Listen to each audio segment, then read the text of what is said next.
Hey guys, tonight we drift back through the swirling mists of time into the wide, windy grasslands of 12th century Mongolia.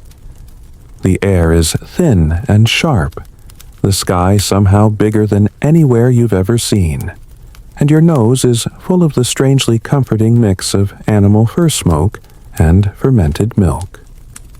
Welcome to the steppe where life is hard, cheese is harder, and you're about to learn how Mongolian nomads mastered the ancient art of dairy alchemy in ways that might make your fridge cry. You roll over inside a felt-covered tent, your host family's gier, and feel the uneven ground beneath your wool blankets. Outside, dawn peeks through a slit in the tent flap, casting a gold glow on the swirling smoke from last night's fire. You're about to join a daily ritual unchanged for centuries, the sacred, slightly smelly process of making cheese in a land with no refrigerators, no stainless steel vats, and not a single wedge of brie in sight. Oh, and it all starts with a sheep's stomach. So before you get comfortable, take a moment to like the video and subscribe, but only if you genuinely enjoy what I do here. And while you're at it, drop your location and the time where you are. I love seeing who's tuning in from where. Now, dim the lights, maybe turn on a fan for that soft background hum, and let's ease into tonight's journey together. The first thing you notice as you crawl out of the GR is the silence. Not quiet silence, just the wind brushing over the endless plain, the occasional snort of a distant horse and a dog barking somewhere far off. You stretch a squint and immediately trip over a leather bag full of sloshing milk. It's not just any bag. It's a tattered, smoky-smelling sack made from the stomach of a horse or a cow, stitched together with surprising care. Inside, fresh mare's milk collected yesterday and left to begin fermenting. Welcome to the original Mongolian cheese-making starter pack. This bag is not just a container, it's a fermentation chamber. As you nudge it, you can feel the fizzing tension of transformation. The enzymes from the stomach lining help curdle the milk, and the leather adds its own wild bouquet of flavors. It's like kombucha, but with a lot more horse involved. Cheesemaking on the steppe doesn't begin in a barn, it begins in motion. As the family stirs from sleep, you help prepare for the day. You're handed the leather sack and told to tie it to the saddle of a restless horse. Throughout the day, as the family moves from camp to camp, the swinging motion churns the milk, aerates it, and speeds up fermentation. Historians still argue whether this technique originated from necessity or pure accident. Did someone forget their lunch on a bumpy ride and open it to find surprise cheese? Either way, the discovery stuck. Meanwhile, breakfast waits. Not toast, not eggs, no pancakes, just a slice of yesterday's cheese, hard as a rock, vaguely sour and weirdly comforting once your taste buds give up protesting. You nibble it like a medieval energy bar, watching your breath fog in the crisp morning air. Now comes the fire-stoking ritual. You scrape together dung from the family's sheep. Yep, dried poop makes the best, hottest fire out here, and get the coals glowing. A cast-iron pot sits atop the flames filled with yesterday's leftover curds. The goal today: more cheese, less liquid, and something firm enough to survive a week strapped to a galloping pony. Mongolian nomads didn't just make one kind of cheese. They made a dozen variations, each dictated by the season, the animal, and how desperate they were to not starve. Some curds were eaten fresh, tangy, and soft. Others were dried into hard little chunks called rule perfect, for sucking on while you ride. Some cheeses were smoked. others buried underground to age. Some were fermented so long they could probably vote. And this is where the sheep's stomach comes in again. Once cleaned, or at least sort of cleaned, it's used as a portable fermentation tank. Drop some fresh milk in, tie it up, swing it on the saddle and ride. The enzymes in the stomach lining naturally curdle the milk, separating it into curds and whey. Little Miss Muffet had nothing on this. Of course, there's a technique to all of this. You can't just throw milk into a bag and hope for the best. You need the right temperature, the right movement, and a healthy respect for how badly this could all go wrong. More than one traveler noted that spoiled cheese on the step could resemble the scent of regret mixed with old socks. You watch your host's grandmother expertly inspect a batch of curds. She pinches them between her fingers, sniffs them, then, without hesitation, pops one in her mouth and nods. You do the same and instantly regret your life choices. It's sour chewy, and somehow tastes like smoke and lemon peel had an argument.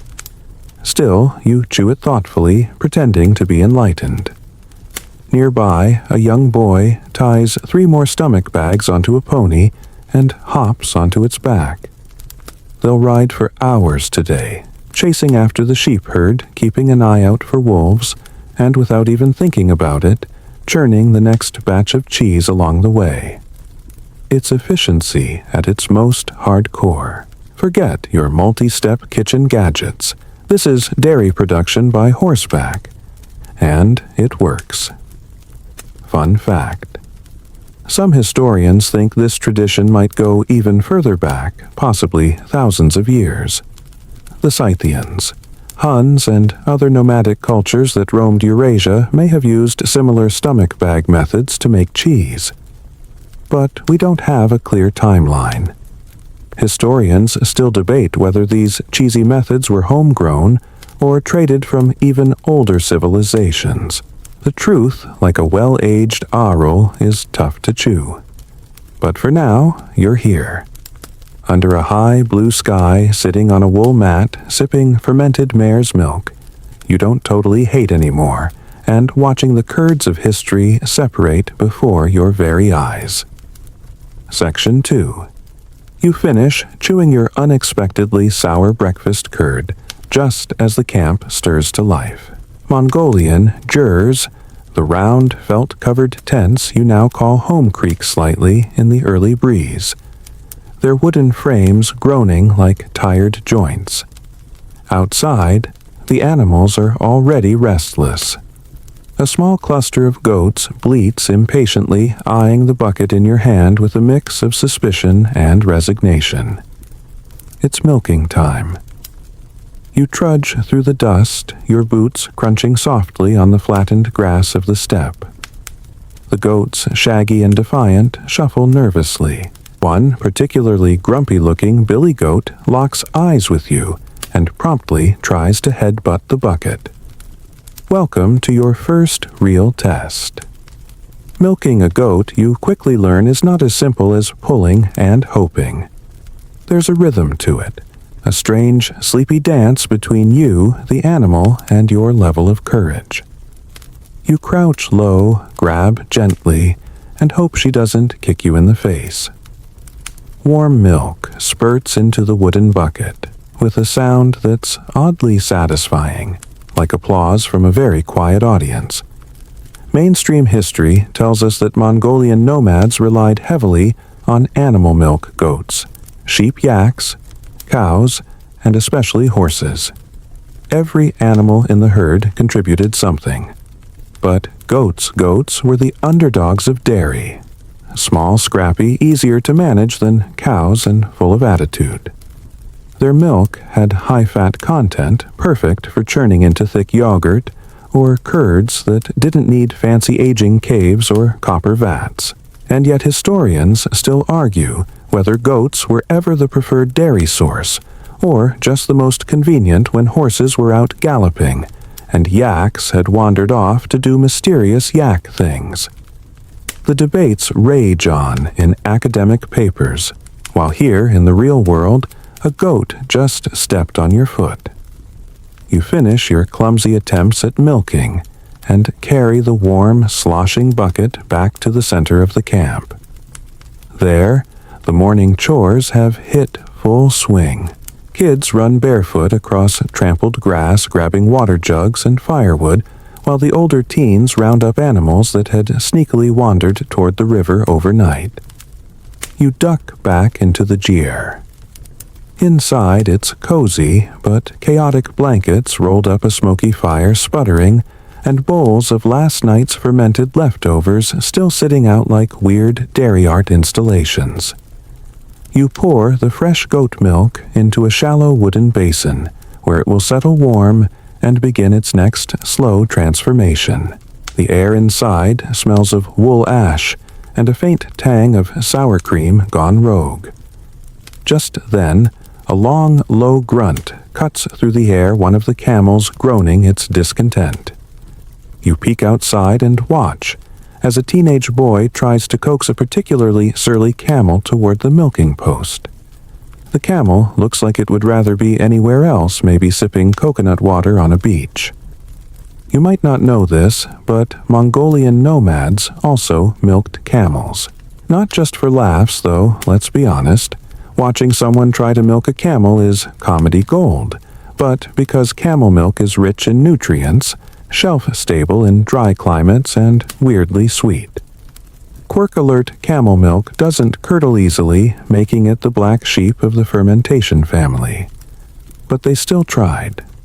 That's dedication. Your host family doesn't waste a drop.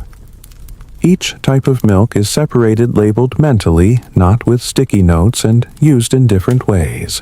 Goat milk for fresh yogurt. Mare's milk for earag. Sheep milk for curds.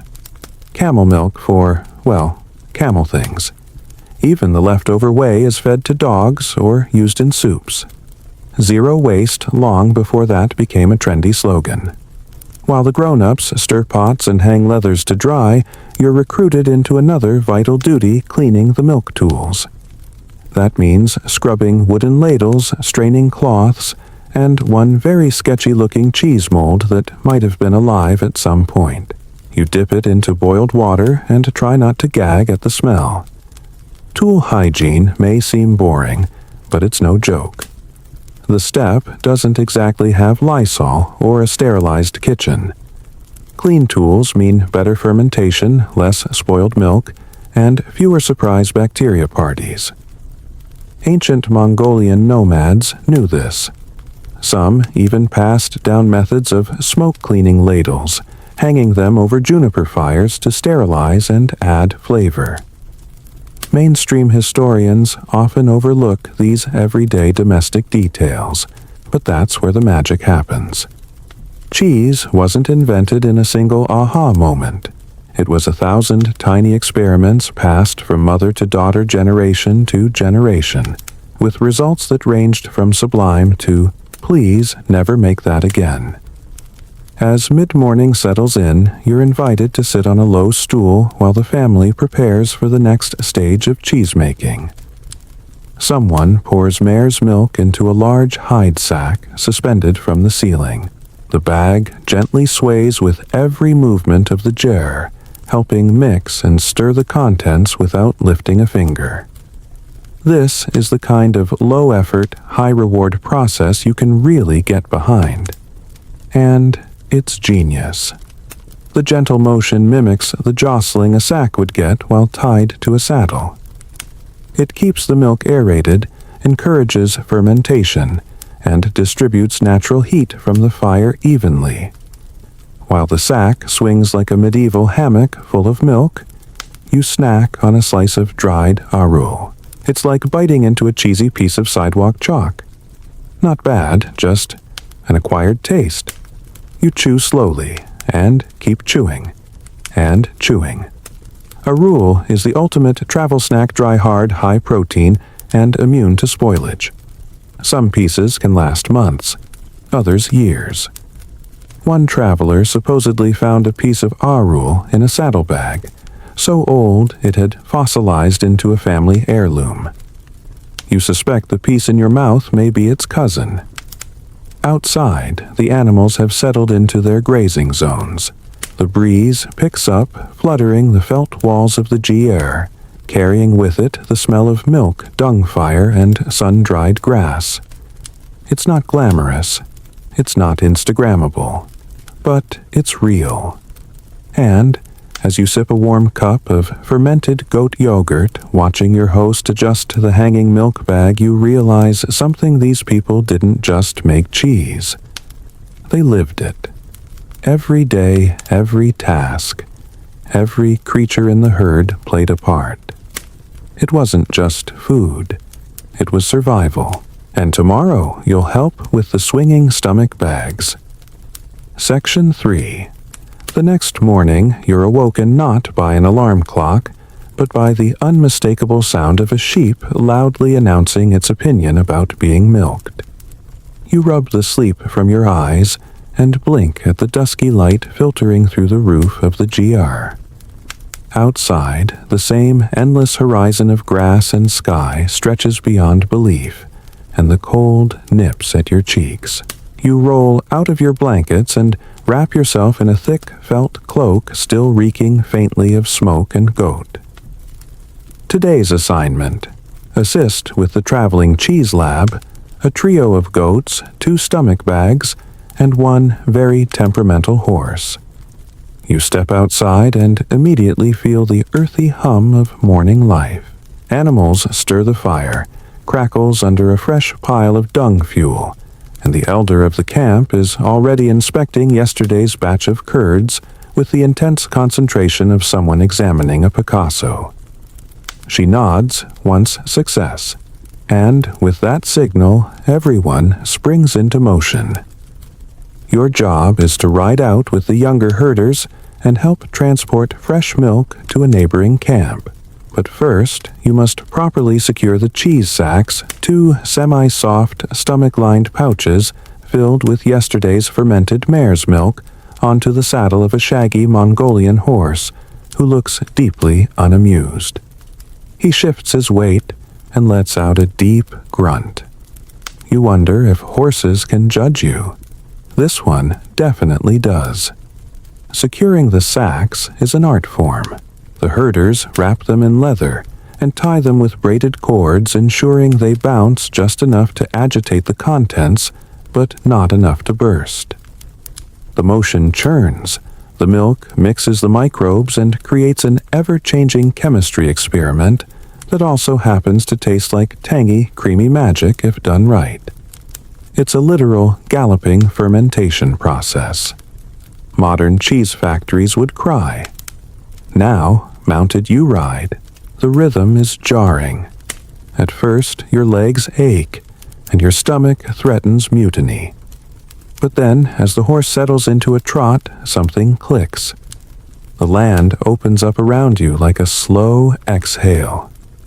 The sky widens, the grasses ripple like green ocean waves, and there's only the steady clinking of leather and milk sloshing behind you. Historians still argue whether this nomadic churning method was designed intentionally, or born from a long series of whoops moments. Did someone accidentally leave a milk pouch tied to a horse and come back to find cheese? Or was it a genius solution to the lack of dairy tools on the move? Either way it works, and it's delicious in its own very Mongolian way. After an hour of riding, you stop to rest under the shade of a lone, scraggly tree, possibly the only vertical object for miles. One of the herders unties a bag and opens it carefully. A sour, rich aroma drifts out, something between yogurt vinegar and the inside of a barn, but not in a bad way. You're handed a ladle. The fermented milk, now semi-solid, has transformed into a drink called aerog, slightly fizzy milky, with a kick of wildness you didn't expect. You sip, trying not to show your very Western confusion.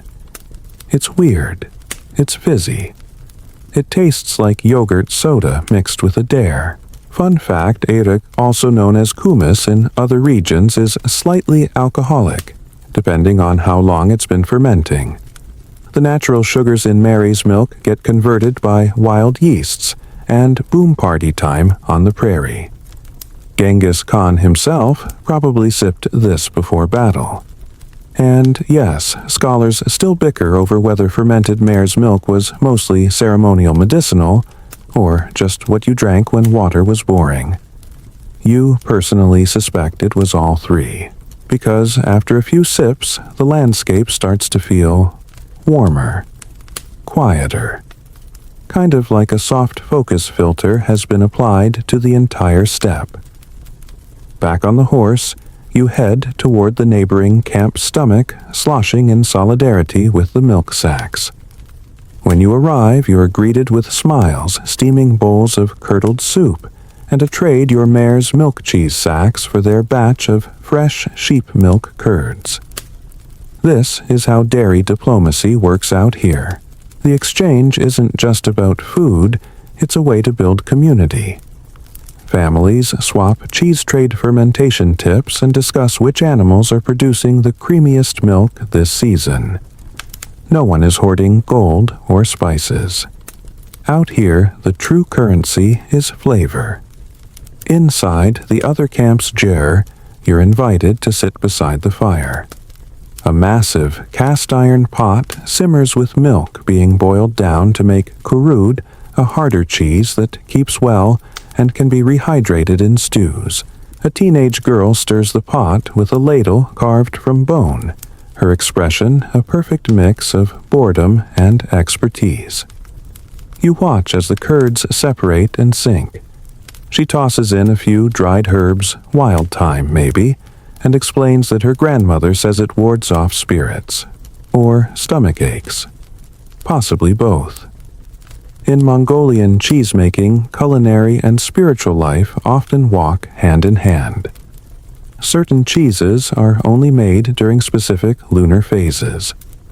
Others are avoided during childbirth or storms, and some are offered to the spirits of the land tossed into the wind with a whispered prayer.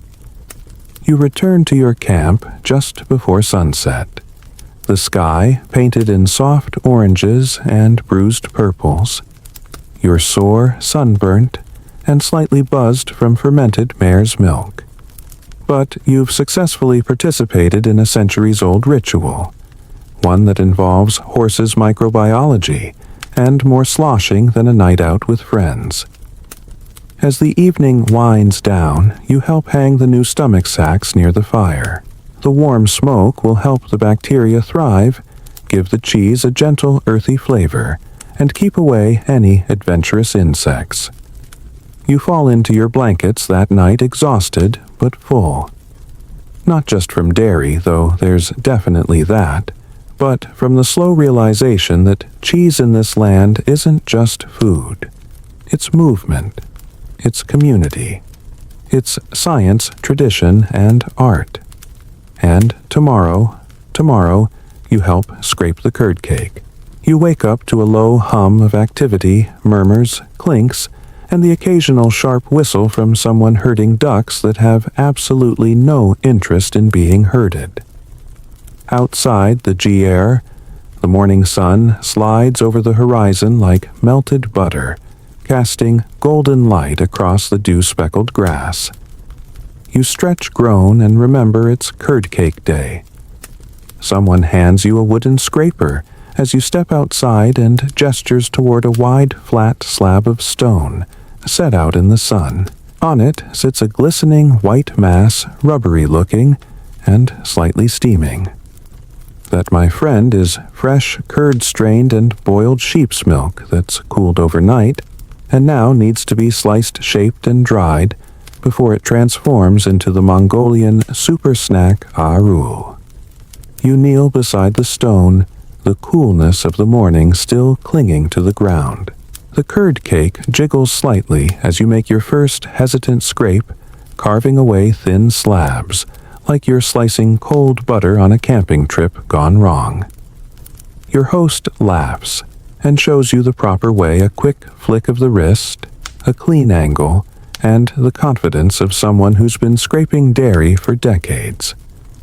As the strips pile up, you learn that rule isn't a one-size-fits-all deal. There's chewy rule, crunchy rule, sour rule, sweetened with wild honey rule. Kids gnaw on it like candy. Elders suck on it during long rides across the steppe. It's packed with protein and calcium, and more importantly, it basically never goes bad. If you find a chunk of rule under your saddle 6 months later, it's still edible. Probably. Historians still debate the origins of rule. Was it a deliberate invention, a solution to excess curd, or just a happy accident when someone forgot their cheese out in the sun for a few days? Some argue that its texture and shelf life were designed with military campaigns in mind. Genghis Khan's troops needed portable, durable food. Others think it was simply the nomads' version of use everything, waste nothing. Either way, it's genius. And, hard as a brick, your arms grow tired as you help shape the pieces into little curls, balls and crescents, placing them on a woven mat to dry in the sun. There's no mold involved here. No humidity-controlled caves, just fresh air, direct sunlight, and the occasional watchful chicken. As you work, one of the older women tells you a quirky tidbit. Some families shape their rule into little animals or symbols for luck. During festivals, children receive special star-shaped pieces, and in one bizarre tradition, a traveler once gifted his bride rule, carved into the shape of her face. It didn't last long. Cheese rarely does when you live off the land. The drying mats are carried to the GR roof, where they'll sit for several days, hardening under the fierce sun. You climb up, carefully balancing a tray of sticky curds, and wondering how many modern food safety laws you're casually violating. But it works. It's worked for centuries. And you're not dead yet. Back on the ground, a pot is boiling over a fire. Thick, creamy milk bubbling lazily, ready for separation. You're shown how to stir with a long, flat wooden paddle, drawing gentle figure eights while keeping the liquid from burning at the bottom. The heat transforms the milk, slowly separating it into curds and whey, like some sort of sleepy magic trick. And yes, you do think about Little Miss Muffet. You even whisper Tuffet under your breath and snort. Once separated, the curds are scooped out and pressed into cloth, set to rest with rocks on top. This pressure drains out the remaining moisture and compacts the curds into dense, snackable blocks. These are the building blocks of Mongolian dairy life, simple, versatile, and carried like treasure across the plains. You learn that different types of curds have different names. Biaslag is soft and fresh, almost cottage cheese-like, eaten immediately or lightly salted. Kurud is firmer aged in the sun and used for travel or storage. And Arul. That's the final form, tough as nails, ghost white, and packed with flavor. You're pretty sure isn't listed on any food pyramid. Some historians argue that the Mongols didn't care much for aging cheese in the European sense. Mold was a no-no. Cheese here had to be fast, reliable, and able to survive being dropped from a galloping horse. That's a different kind of culinary priority. Lunch is a simple meal: noodles, broth, and curds dropped in like dumplings. The cheese softens in the hot soup, lending a rich tang that balances the salt and smoke. You slurp it down with the appreciation of someone who's now hand-scraped dairy for several hours and lived to tell the tale. Outside, children race barefoot across the grass, tossing dried cheese chips at each other like frisbees.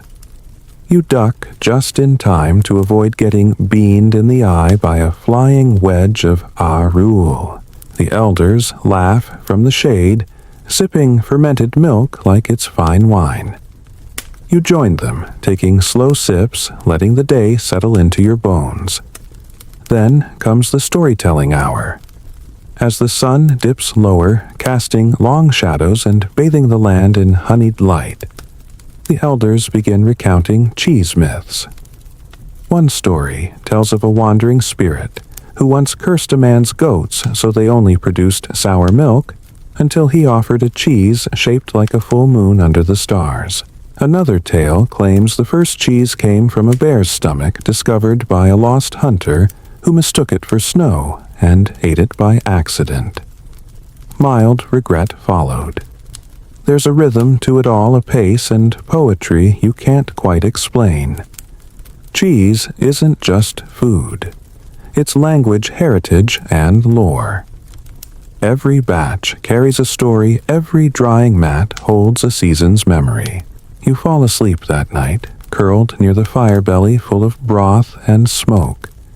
Sweet arul, the faint scent of boiled milk lingering in your clothes.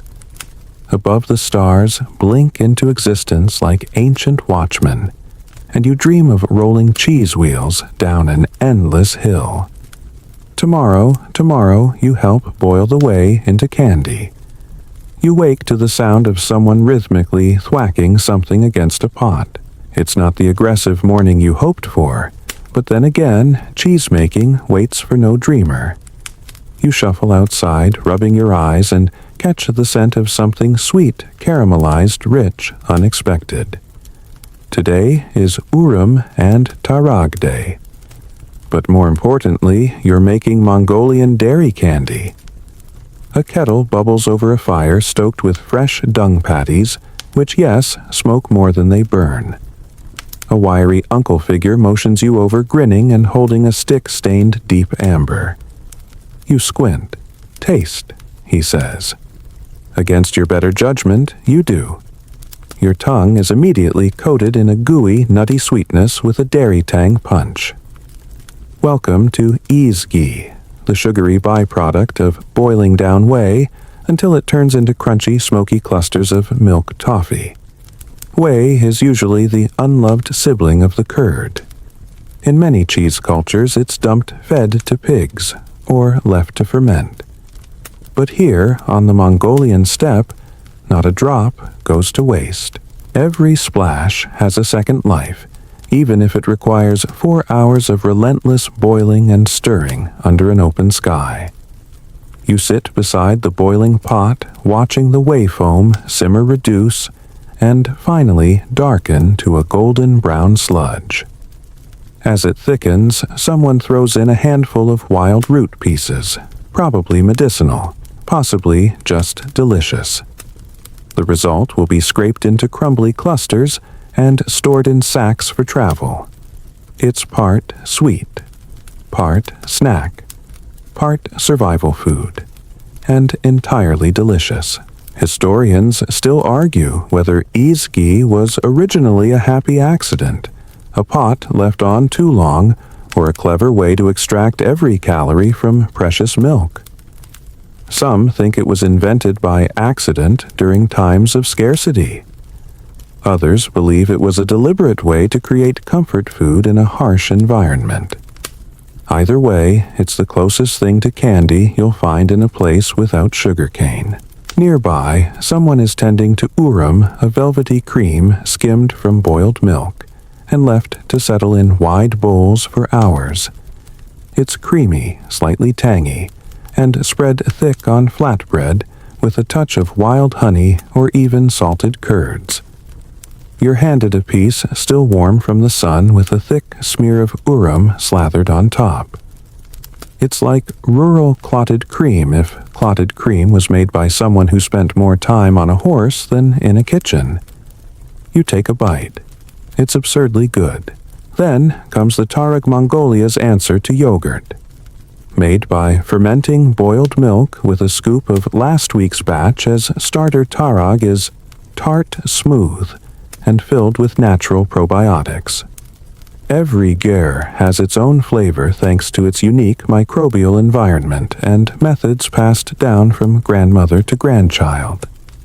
You peer into the ceramic bowl where the tarag rests. It's thickened overnight, cooled, and slightly jiggly. One of the younger cousins ladles some into a wooden cup, mixes it with a bit of honey, and chopped dried berries and hands it to you like a smoothie. You sip, cautiously, creamy, sour, slightly effervescent. A dairy dream. Or nightmare, depending on your relationship with lactose. There's a quiet magic in how these dairy transformations happen with no stainless steel vats or thermometers in sight. The steppe handles fermentation the way it handles weather, with patience, respect, and the occasional shrug when things go weird.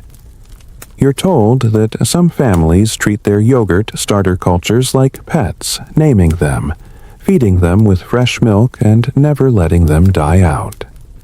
Losing a good tarag starter is like losing a family heirloom. And once you're told someone carried a starter over 300 kilometers to marry into another clan. Romantic, arguably. Risky, absolutely. You ask whether there are starter-sharing parties, and a teenager deadpans. Only for the serious ones.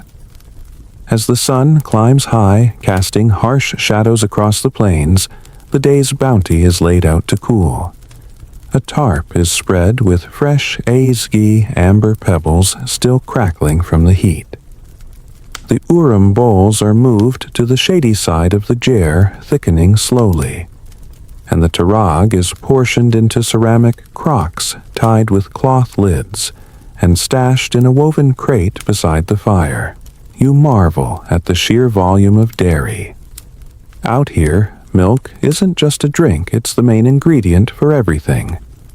There's no butter without urim, no cheese without curds, no candy without boiled whey. You half expect someone to pull a milk-based sword from a stone and declare themselves the Dairy King. During a lull, one of the elders leans over and tells you a peculiar story. There's an old belief that the wind carries flavor. If you leave your urim uncovered too long, a bad breeze might give it bitterness. Likewise, if you sing while making tarag, it might never set properly. You ask if that's true, and he shrugs. Maybe the wind is just moody. Historians still debate whether these superstitions were early attempts at hygiene or just the side effects of long, lonely stretches of cheese-making boredom. You decide it's both. The rituals make sense in a world where consistency comes from careful habit, not digital timers. By late afternoon, everything smells faintly sweet and tangy. The pot is scrubbed clean, the ground sprinkled with ashes to keep flies away, and the izgi is packed into pouches of felt for storage. You're given a handful to keep in your coat pocket, a snack, they say, for when your blood sugar dips somewhere between jars. You pop one in your mouth.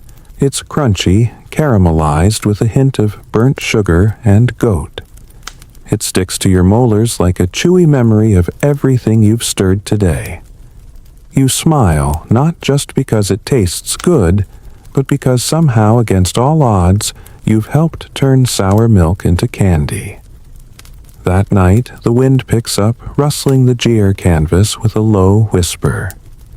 You lie back, full and warm, the taste of sweetened whey still lingering on your tongue. Outside, the stars blink silently above a world that turns grass and milk into feasts. And tomorrow you get up early to milk the sheep.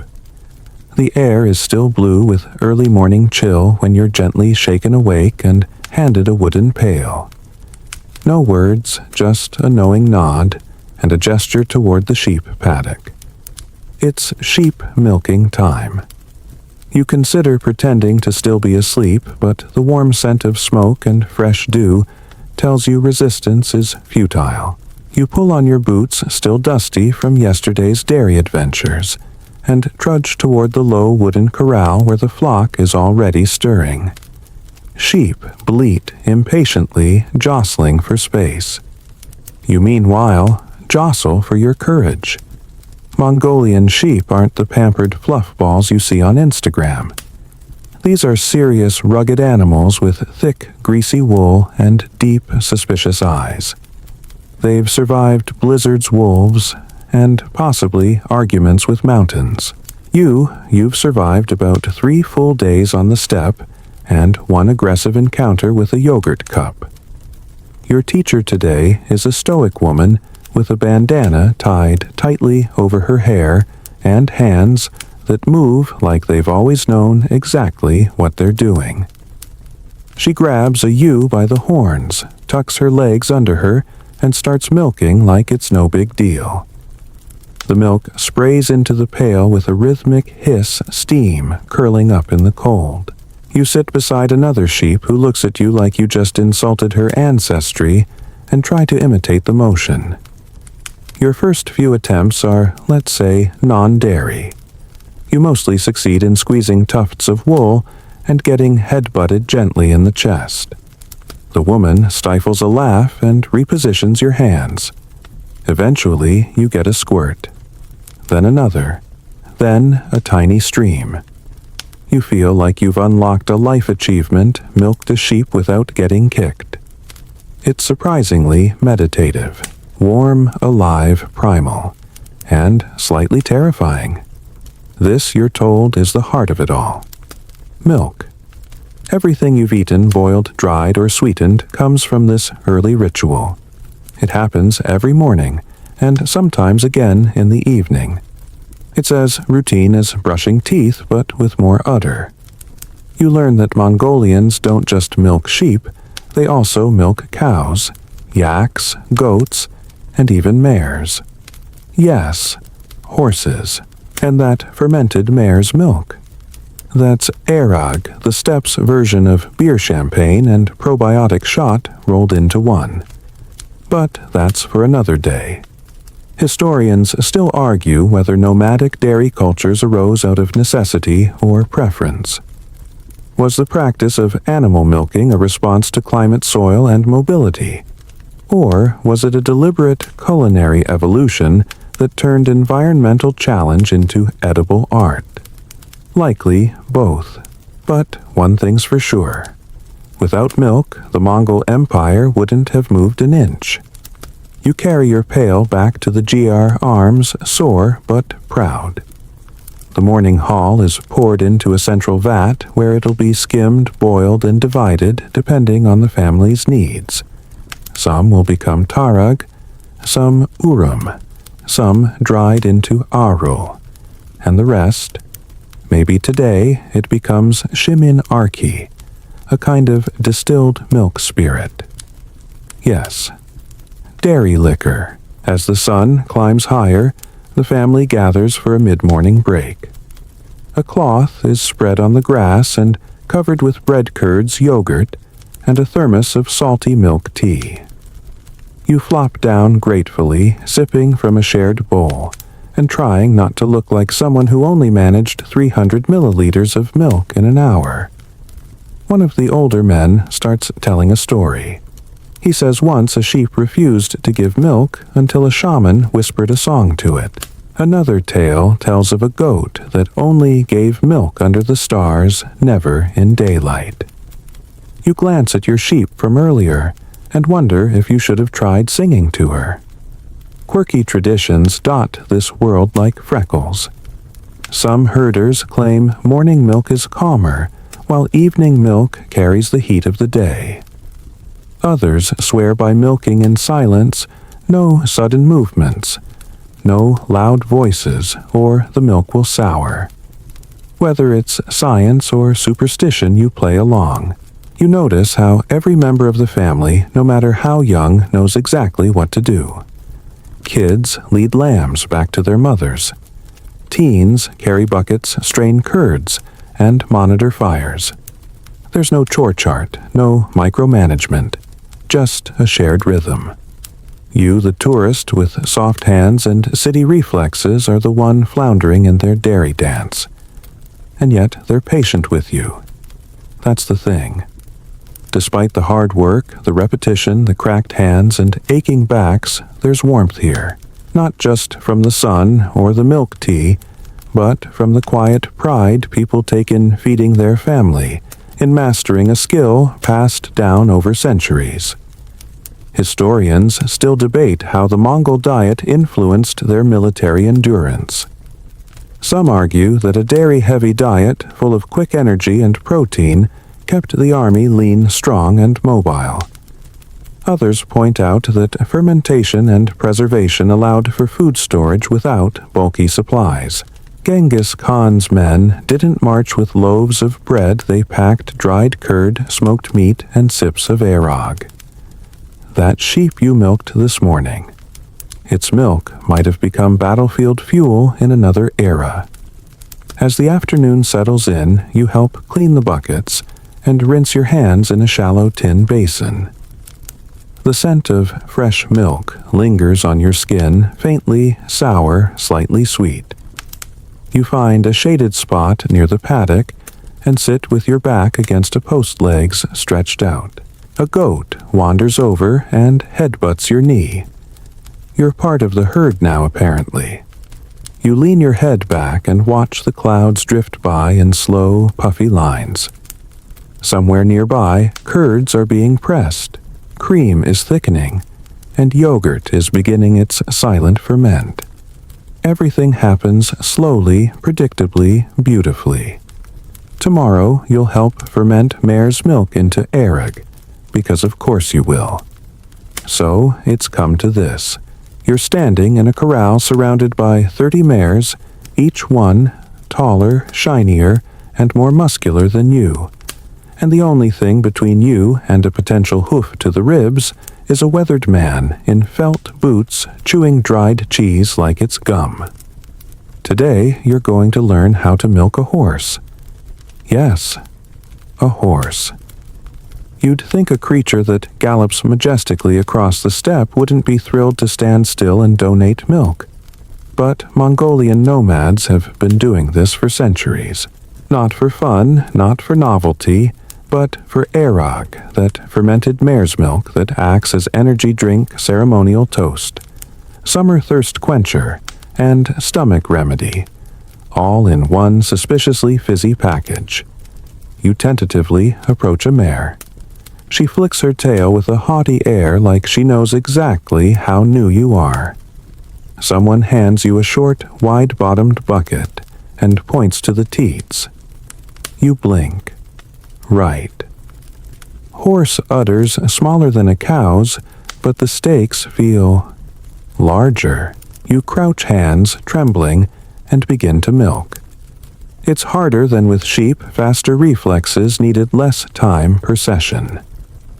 Mares don't stand still for long. You have to act in sync with the foal, who usually nuzzles first to trigger milk flow. That's right, you share the job with a baby horse. Weirdest group project ever. But gradually you find a rhythm. There's a warm pride in filling the bucket even as your thighs cramp and the mare side-eyes you like she's keeping score. The milk is thin, slightly sweet, and almost transparent compared to the richer sheep or yak versions. Once you have enough, the real magic begins a fermentation. Mare's milk doesn't wait. It starts souring almost immediately. You follow the bucket into a shaded jar where it's poured into a large leather bag called a kukur, typically made from cowhide. The bag hangs from a wooden frame, looking like a medieval punching bag crossed with a wineskin. Here's the next part: you churn it. A lot. Someone picks up a wooden paddle and starts rhythmically jabbing into the bag up and down, over and over. Not gently, with purpose. You take a turn. It's oddly satisfying, like plunging a butter churn crossed with a punching workout. This continues for hours across the day. The arog needs agitation to ferment properly. Some families do it 500 times. Some do 1,000. That's not a joke. Historians still argue whether early fermentation of mare's milk was discovered by accident milk left in skin bags on horseback, jostling into a tangy, slightly alcoholic drink, or through some ancient dairy experimenter who decided, hey, let's see what happens if we beat this for 6 hours.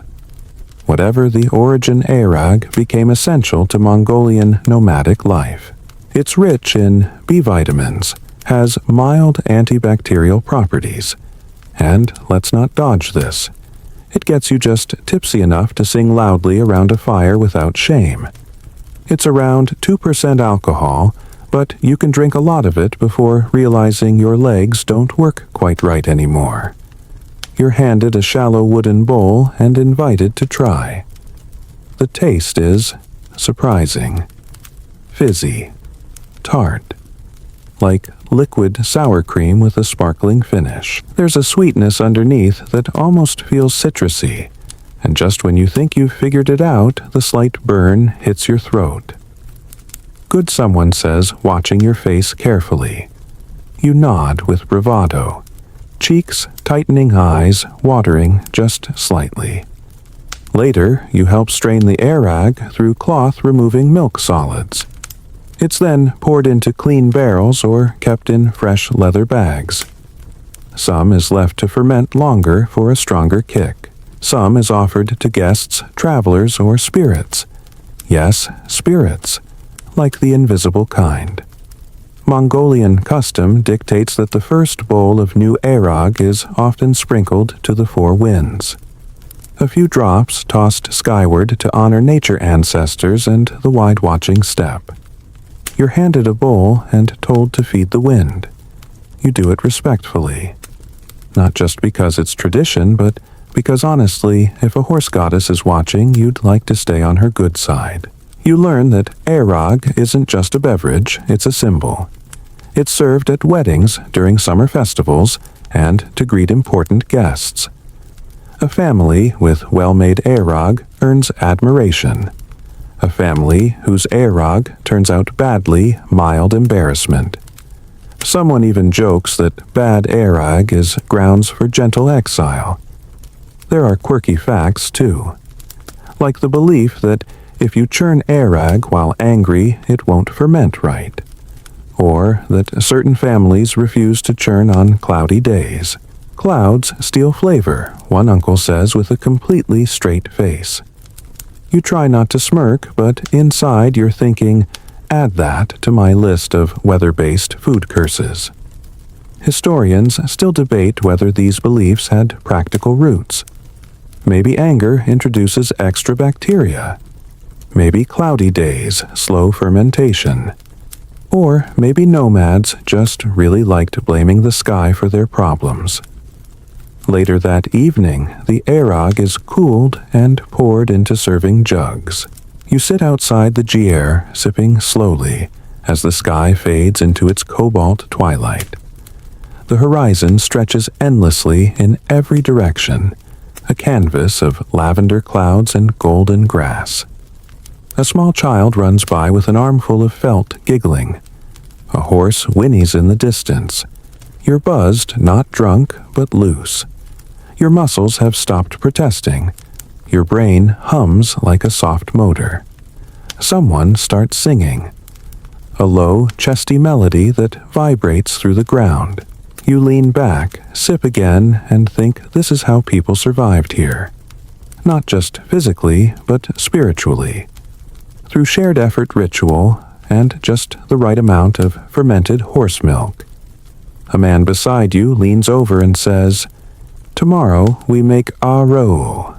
You raise your bowl in salute. Let's do it. The morning sun slips over the hills like warm butter, and you already know it's going to be a day full of curd. You stretch your back, still sore from yesterday's heroic horse-milking escapade, and step outside the gier into the crisp dawn air. Somewhere behind you a dog is barking at a yak, or possibly with a yak.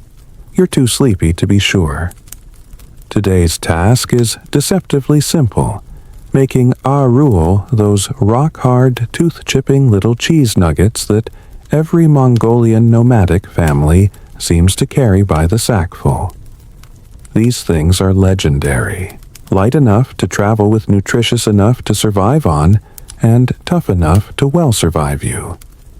You could probably use one as a makeshift dice in a board game, or to stop a door from closing.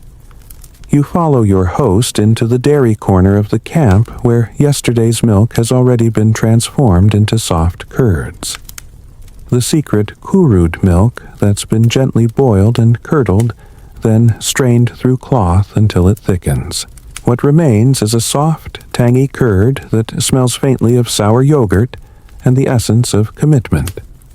You sit on a low stool and begin shaping the curd into small lumps. Not balls, not cubes, something in between. Misshapen blobs with character. The grandmother in charge, whose hands are the color of old parchment, and twice as strong nods at your first few tries, then smirks and squishes one flat with the heel of her palm. Apparently, your arul is too shy. Needs sun, she says. Lots of sun. Indeed. Once shaped, the curds are carefully laid out on wooden trays, woven mats, or flat stones, then carried outside to dry under the open sky.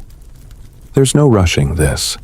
Drying can take several days depending on the sun wind, and whether or not a goat decides to rearrange your tray out of spite. You help lay the curds out, arranging them like chess pieces across a wide mat. The sun beats down gently, and a breeze stirs the air. It's strangely peaceful. Slow work. Rhythmic. You find yourself humming something without realizing it. Probably the horse song from last night, though you can't be sure. Historians still argue whether arul originated strictly as travel food, or if it evolved from older preservation methods shared along Silk Road routes. The Mongol Empire certainly didn't invent dried dairy, but they perfected a version so resilient it's basically prehistoric cheese jerky. Some claim Genghis Khan's warriors kept arul under their saddles, softening it with the heat of the ride, and popping it like energy pellets between battles. You try chewing one from the family stash. It's tart, chewy, slightly chalky. The texture falls somewhere between a crayon and a jawbreaker. After 3 bites, your mouth gives up and decides this is now a jaw workout. Still, the taste is oddly satisfying, a punch of dairy sunlight and stubbornness. Later, you help rotate the trays, making sure all sides get equal sun.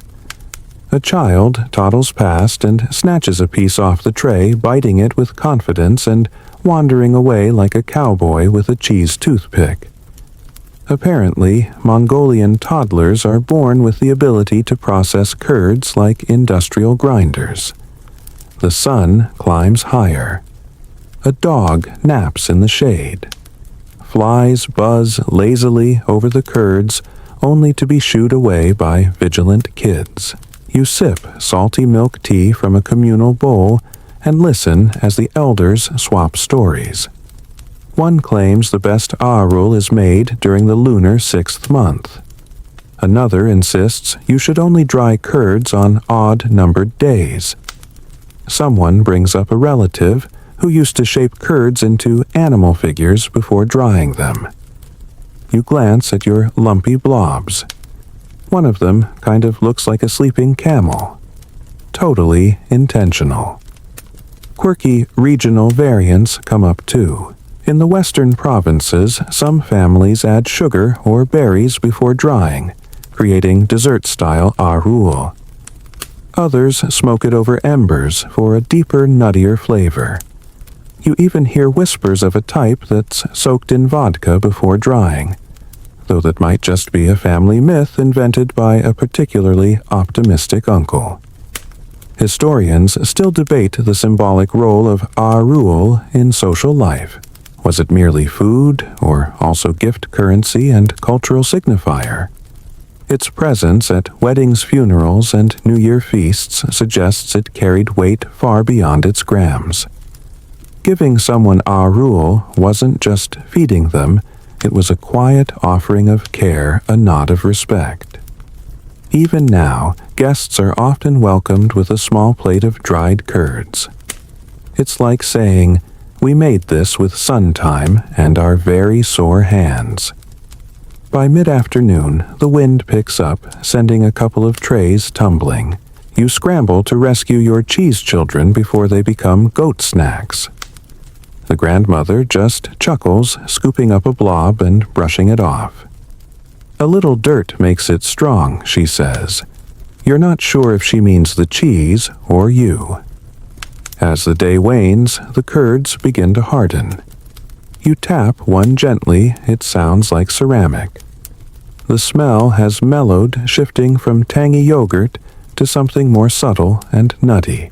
You help gather the trays, carrying them inside to protect from the evening chill and curious wildlife.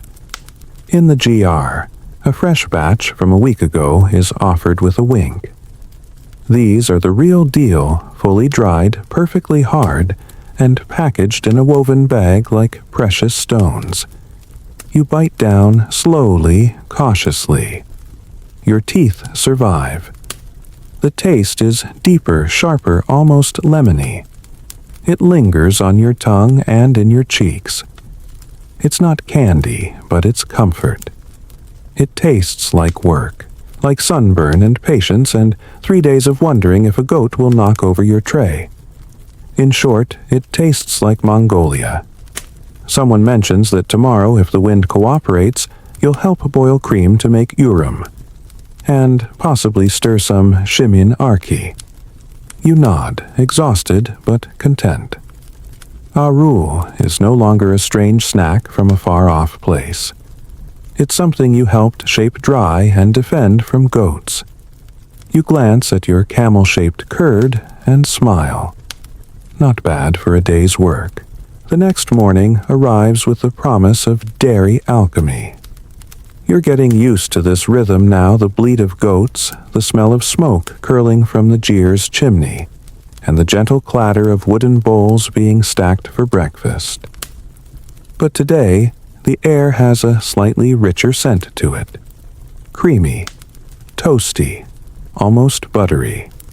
You follow your nose to a low, wide pot already warming over a cow dung fire. Time to meet Urim Mongolia's soft cream delicacy. Think of it as clotted cream's rugged cousin, less tea party, more yurt-tested. The process is simple on the surface, but much like trying to fold a fitted sheet, the devil is in the details. First, fresh milk, typically cow or yak, is poured into a wide, shallow pan. This pan, often blackened from years of fire, sits over low heat, slowly warming, without ever reaching a full boil. Too hot, and the milk scorches. Too cold, and you just end up staring into it for hours like a dairy oracle. You crouch beside the pan, hypnotized by the tiny bubbles forming at the edges. A few giggles erupt from behind you. A couple of children are placing curds in their cheeks like chipmunks and daring each other to whistle. You refocus. The milk is heating slowly, almost reverently. As it simmers, cream begins to rise to the surface, a pale golden skin that quivers slightly when the wind shifts. Over time, this skin thickens. You're told not to touch it. "Let it bloom," says the grandmother with a knowing nod. And bloom it does. Over a few hours, that thin skin becomes a rich, velvety sheet. Once it's thick enough, a wide wooden spatula is slid under it, lifting the urim gently, like lifting a silk scarf from water. It folds softly onto itself, forming creamy layers that are carefully laid aside to cool. You're allowed to try a still warm spoonful. Your mouth goes silent. It's sweet, dense, and somehow airy all at once, like if whipped cream and butter had a very respectful child. It melts instantly, coating your tongue with warmth. There's no salt, no sugar, just milk, fire, and thyme. It tastes like a lullaby in dairy form. Here comes the quirky part. Urum is often served with a sprinkling of sugar or jam, yes, but it's also sometimes eaten alongside dried meat or salty tea. In Mongolia, flavor profiles aren't rigid. They're more like open mic night. Anything goes as long as it works. Later, a steaming cup of milk tea appears in your hands and your host leans in to ask if you've ever tasted Shimian Arki. You haven't, but by now you notice a not yet with confidence. This milk vodka sounds like a dare. And honestly, it kind of is. Shimian Arki is made by distilling the leftover liquid from fermented milk products, most commonly the whey left behind after making yogurt or curds. Nothing goes to waste in the nomadic pantry. If you thought alcohol couldn't be milk-based, you're about to be proven both wrong and slightly tipsy. You gather around the togu, a large metal pot with a fitted lid. The setup is brilliantly makeshift milk residue in the pot, a metal bowl suspended above it to catch the rising vapors, and a cool cloth or bowl of cold water placed on top of the lid to help condense the steam. The fire is stoked low. Steam begins to rise. The inside of the pot becomes a tiny dairy sauna, droplets forming and dripping into the waiting bowl. The first run is weak. It's called Tsagan Arki White Vodka, and it's only lightly alcoholic. But as the process repeats, the strength grows. Someone offers you a sip. You brace for it. It hits your tongue with a sharp tang, warm and slightly sour. Not like grain alcohol.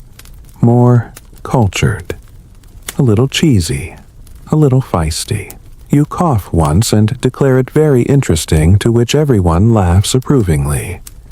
Historians still argue whether milk distillation was originally Mongolian or if it came from Chinese or Persian influence during the Silk Road mingling. What's clear is that Mongol families took to it with enthusiasm and remarkable skill. In remote steppe regions, you might still find a family with a still as old as their great-grandfather tucked beside the dairy pails like an heirloom. Back at the jair, someone slices a sliver of hurum onto a fresh bread round.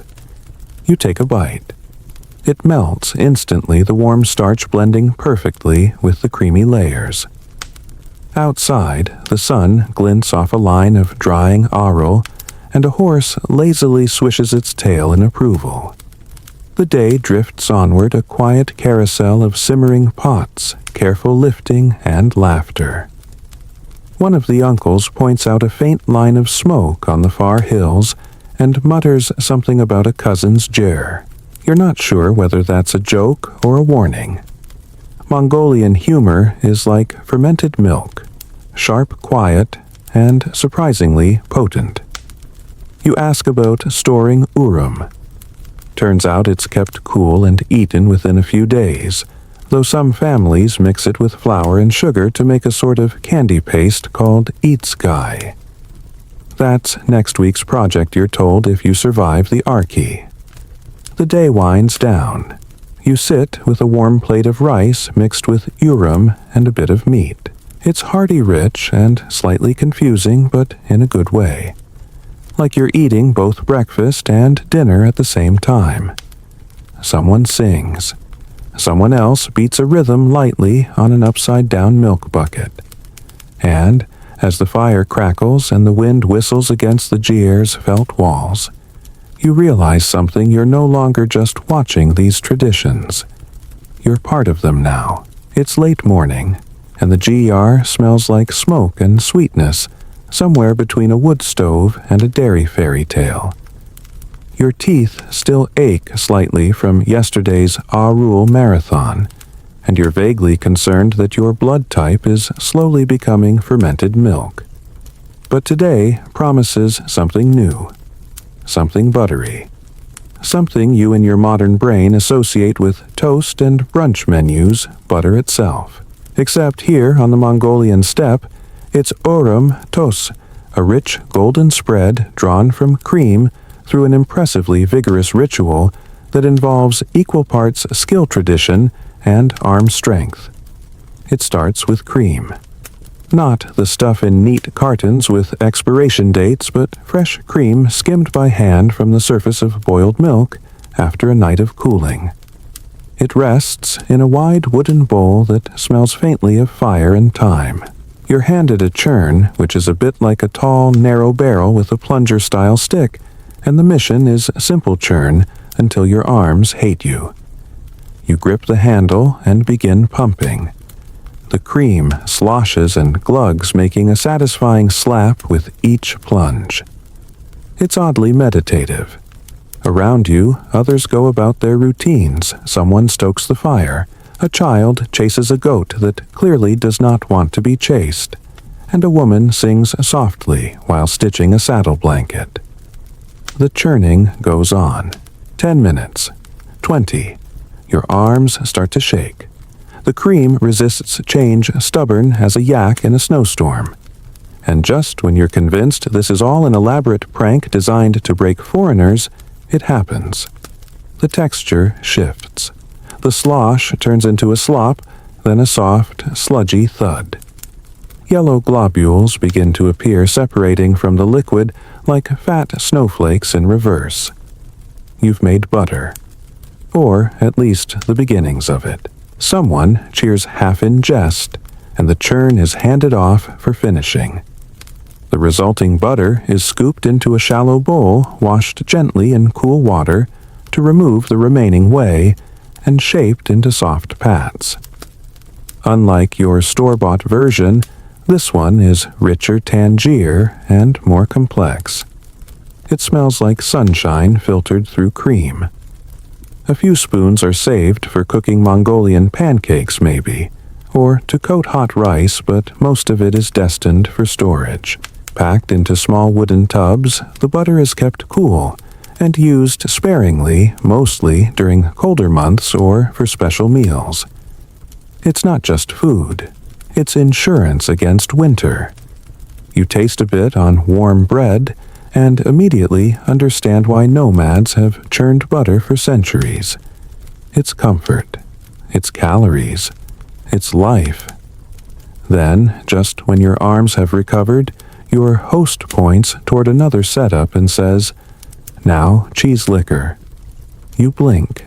It's time for another fringe marvel eats guy, sometimes described as Mongolian fudge, other times as solidified cream paste, and occasionally whispered about like some mythical steppe dessert. It starts with leftover urum sugar and flour.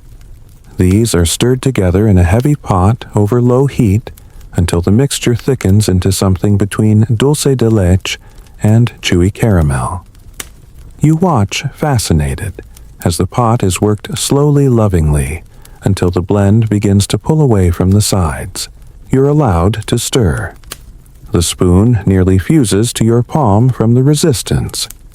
This is clearly a recipe created before electric mixers and time-saving apps. A child leans in to suggest you pretend the spoon is a horse, which is both adorable and only moderately helpful. Once ready, the itsgi is spread on a flat wooden board to cool.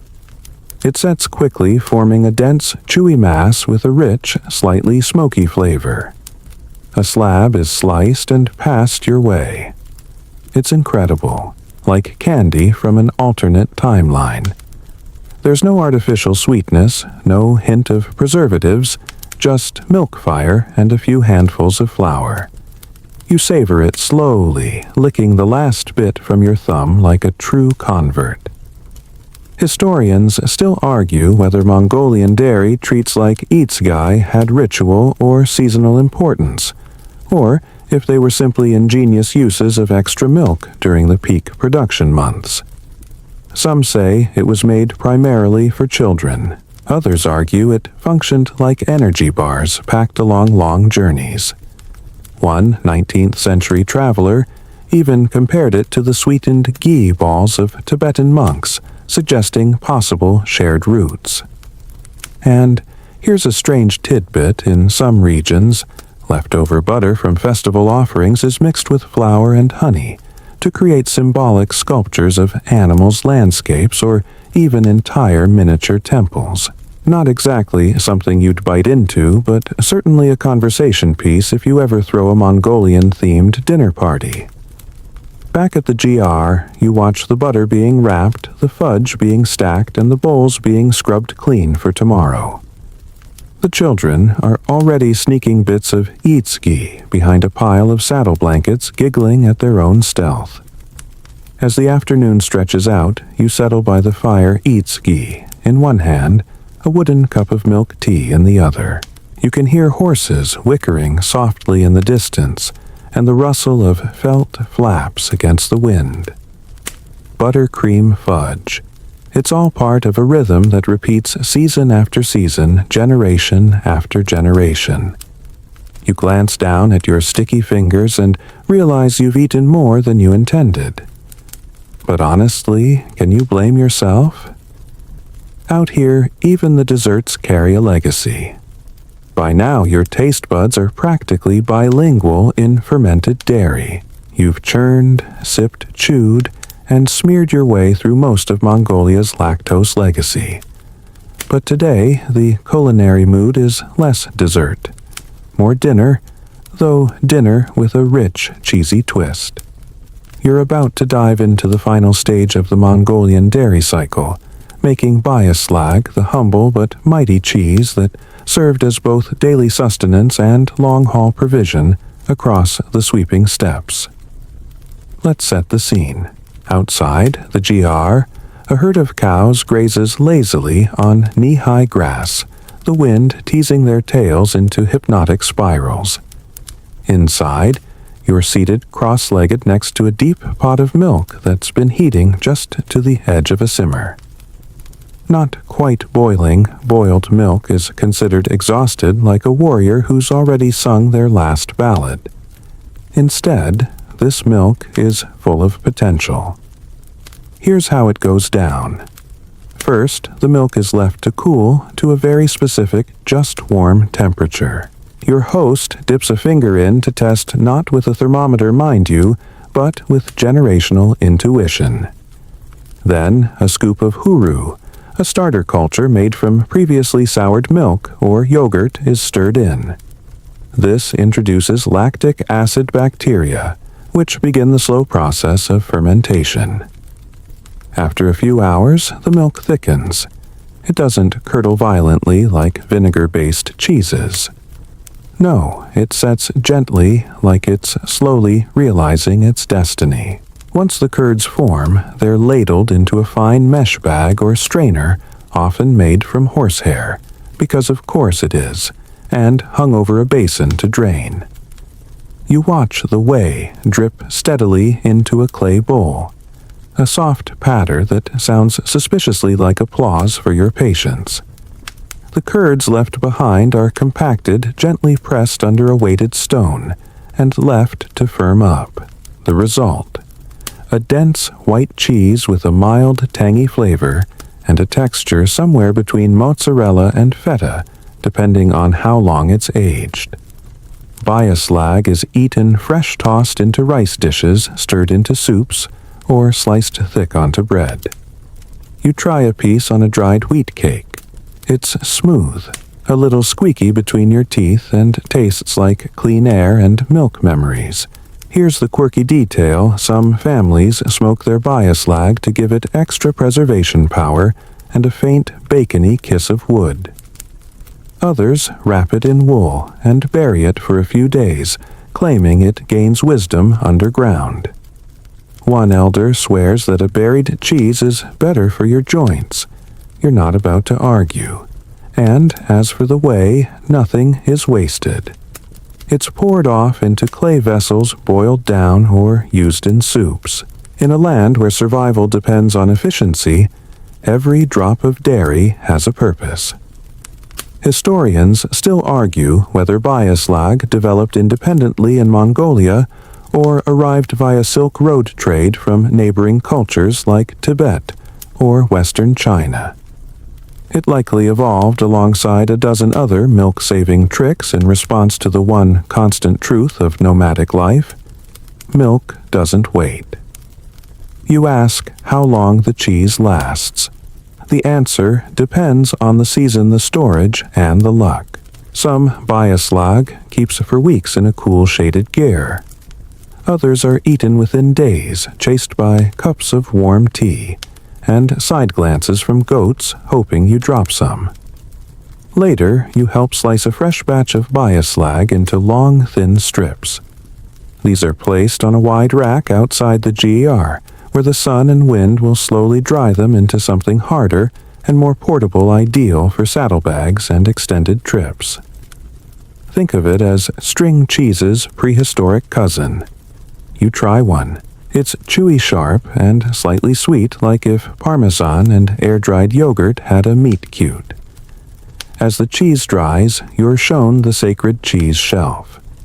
Okay, maybe not sacred, but it certainly commands respect. High up near the smoke hole of the GER sits a woven platform where the best pieces of dried cheese are stored, wrapped in linen or kept in sealed containers. The smoke drifting up helps preserve them, and the elevation keeps them safe from mice toddlers and snack-happy guests like you. One of your hosts pulls down a hardened nugget of aged biaslag and cracks it like a fortune cookie. Inside is a pale center, slightly crumbly and intensely flavorful. It's strong, no nonsense. No compromise, just pure milk captured and disciplined by months of patience. As you chew, they explain that this kind of cheese isn't just food. It's a time capsule, a way to hold on to summer even when winter howls outside and the grass disappears beneath a blanket of snow. You nod, slowly, trying not to look like you're tearing up. Maybe it's the wind. Maybe it's the cheese. Who's to say? Then comes a moment of mystery. A small clay pot is placed in your hands. Inside is a beige-colored paste with the consistency of cold hummus. You hesitate. This is Charteau's clarified butter, made from boiled curds, and then mixed with dried herbs, crushed berries, or even wild garlic depending on the season. It's spreadable pungent, and said to ward off hunger on long rides. Some nomads even rub it on wounds. You're not sure whether to eat it or apply it, but you bravely take a bite. It's powerful, like licking a cheese candle that's also a healing balm. But somehow you like it. A child watching you snickers and says something you don't understand. Your host translates. He says you're ready to marry a herder. You laugh, but inside you're proud. Not just for surviving Mongolian cheese, but for understanding truly that dairy here is not a garnish or a side dish. It's a lifeline, a culture unto itself. You finish your slice of biaslag sip from a warm bowl of milk tea and watch the sun melt into the grasslands like butter on a hot stone. By now you've witnessed nearly every imaginable fate of milk, from bubbling kettles to wind-dried cheese slices. But today you're headed beyond the walls of the GER. You step outside into the golden hush of a late afternoon, where a group of herders is preparing for a journey. Not a quick trot to the river, but a serious ride, multi-day cross-step kind of business. And what's strapped to the side of nearly every saddle cheese? Hard, dry, often suspiciously pebble-like cheese.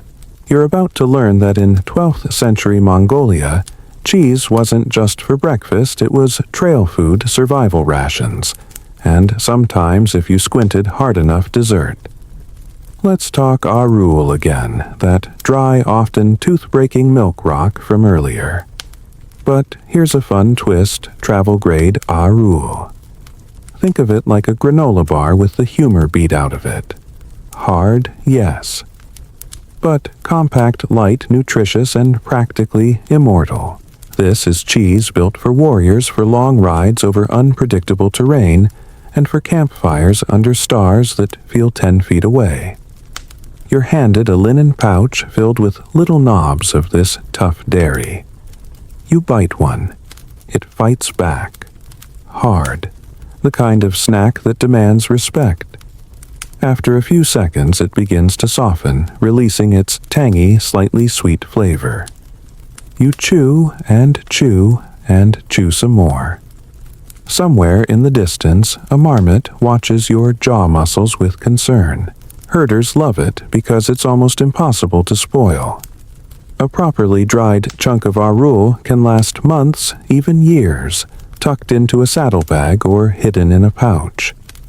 It doesn't mind dust heat or freezing nights.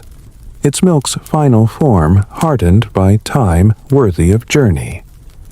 You ride out with the herders, clutching your pouch like a seasoned nomad. The horses move fast, fluid, and sure-footed over the rolling plains. There's no saddle horn, no reins in the Western sense, just balance, rhythm, and trust. You quickly learn that the only thing more jarring than galloping on horseback is doing it with a belly full of fermented dairy. A stop is called. The group forms a loose semicircle and lunch begins. Not out of plastic bags, not with protein bars or energy gels, but with a circle of flatbread butter wrapped in linen and hard cheese broken with a small axe. Some pour fermented mare's milk into wooden bowls. Others simply suck on dried arul, while staring into the horizon, as if listening to stories the grass itself remembers. One elder offers you a strip of hosh urum, a sort of soft salted curd preserved in layers of cloth and ash. You try not to recoil. It smells mature. You brave a bite. It's tangy, creamy, with an almost nutty aftertaste. Not bad. Bold. Definitely bold. Here's a quirky trick: some riders crush arul into powder and mix it with hot tea for an on-the-go porridge. You're offered a cup. It's gritty but warming, kind of like drinking warm oatmeal with a hint of parmesan. You pretend to savor it, while quietly wondering if your stomach will ever trust you again. Historians still argue whether these mobile cheese meals influenced the portable food styles of neighboring cultures. There are records of Tibetan butter tea, Central Asian milk candies, even traces of preserved curds showing up in ancient Chinese outposts. Some say Mongolian nomads invented the first truly functional travel snack. Others believe the idea of portable milk solids is so obvious that it sprang up in multiple places at once. Still, there's something poetic about it. Riders slicing cheese under an open-sky milk turned into stone to survive the journey. Later, as dusk paints the steppe in smoky blues and purples, the group makes camp. A fire crackles, and someone melts a piece of dried curd into a small pot of broth, adding a few herbs and dried meat. The smell is earthy and inviting. Dinner, it seems, is happening whether or not you're hungry. You help stir. The cheese melts slowly, thickening the soup and giving it a creamy body you didn't expect from something that once doubled as a projectile. You sip, surprised by the richness. The cheese hasn't just rehydrated, it's come alive. Afterward, someone passes around bortsog, fried dough snacks, and dips them into warm clotted cream. Yes, it's more dairy. No, you don't complain. The stars above flicker to life like grains of salt shaken over velvet. A herder begins to hum a song that you swear was written by the wind. In the flickering light, the dried cheese tucked in pouches, the butter melting into flatbread. The clotted cream scooped with fingers, it all feels timeless. These are not just recipes. They're survival songs written in lactose. their edible stories passed down from rider to rider, mother to child, pot to mouth. You fall asleep under a wool blanket, curled on a saddle pad, dreaming of cheese that doesn't break your teeth. Or maybe you're just dreaming of your dentist. Either way, it's been a good day. You wake to a sky so wide it laughs at the concept of ceilings. The morning air is crisp, edged with the promise of motion. Horses snort softly nearby, nibbling at dry grass while their riders stretch and stir. Your jaw still aches a little from last night's chew-a-thon with travel cheese. But today isn't about what cheese does on the move. It's about how Mongolian nomads stored it when they weren't galloping toward the horizon. Welcome to the mysterious art of dairy preservation. Inside a nearby jar, a woman is already working. She doesn't look hurried, but everything she does is purposeful. You're ushered inside, blinking at the soft filtered light that slants through the open smoke hole. You notice that every available surface, shelves, rafters, racks, is somehow involved in cheese storage. There are cheeses hanging, cheeses stacked, cheeses wrapped in linen, and stuffed into bags made from stitched hide. It's like walking into the lair of a particularly lactose-obsessed dragon. The first thing she shows you is the Arog barrel, not because it's cheese, but because it's always relevant. The fermented mare's milk must be stirred constantly to stay good, and they keep it by the door in summer for easy access, and because it's cooler there. But then she points to the cheese shelf high above the hearth. That's where the good stuff goes. She brings down a heavy clay jar sealed with animal fat. Inside, a batch of bioslag that's been stored in whey and aged with crushed wild garlic. It smells like the forest after a thunderstorm and tastes like something you'd spread on toast during a long, thoughtful weekend. Here's your quirky detail for the day. Some families bury cheese underground in sealed pots lined with ash. The ash repels bugs, balances pH, and might even add a smoky flavor. It's like a dairy time capsule, and you always forget if you buried it 3 feet or 5. There are dried cheeses tied together in long strings hanging from the rafters like garlic braids. These are for hard winters for traveling relatives, or just for chewing when boredom strikes. Some are wrapped in sheep's wool, others in leather pouches with strange symbols carved on them. You ask about the markings. Family signs, she says. Everyone's cheese looks the same, so we give it a name. You nod solemnly. Cheese branding. Very advanced. Historians still argue whether Mongols invented some of these preservation methods or borrowed them through trade with other Central Asian groups. There are similar practices in parts of Kazakhstan, Siberia, and even the Caucasus, but the Mongols made them their own. What's unique here is the blend of climate mobility and cultural value placed on dairy.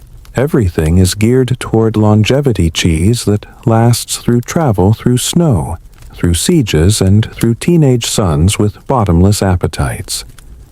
A boy runs past, grabs a dried curd, and vanishes out the door before anyone can protest. You smile. The system works. You help the woman rewrap some aged curds in thick linen. She rubs each one with salt before storing it in a high clay jar. Salt draws out remaining moisture, discourages mold, and enhances the flavor like prepping a curd for its final form. She tells you about the importance of airflow. In the summer, they leave the jars partly open and build cheese racks outside in shaded areas.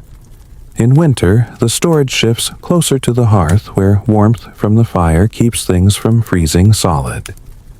But always the cheese is elevated, never touching the floor, always out of reach of mice, dogs, and curious toddlers.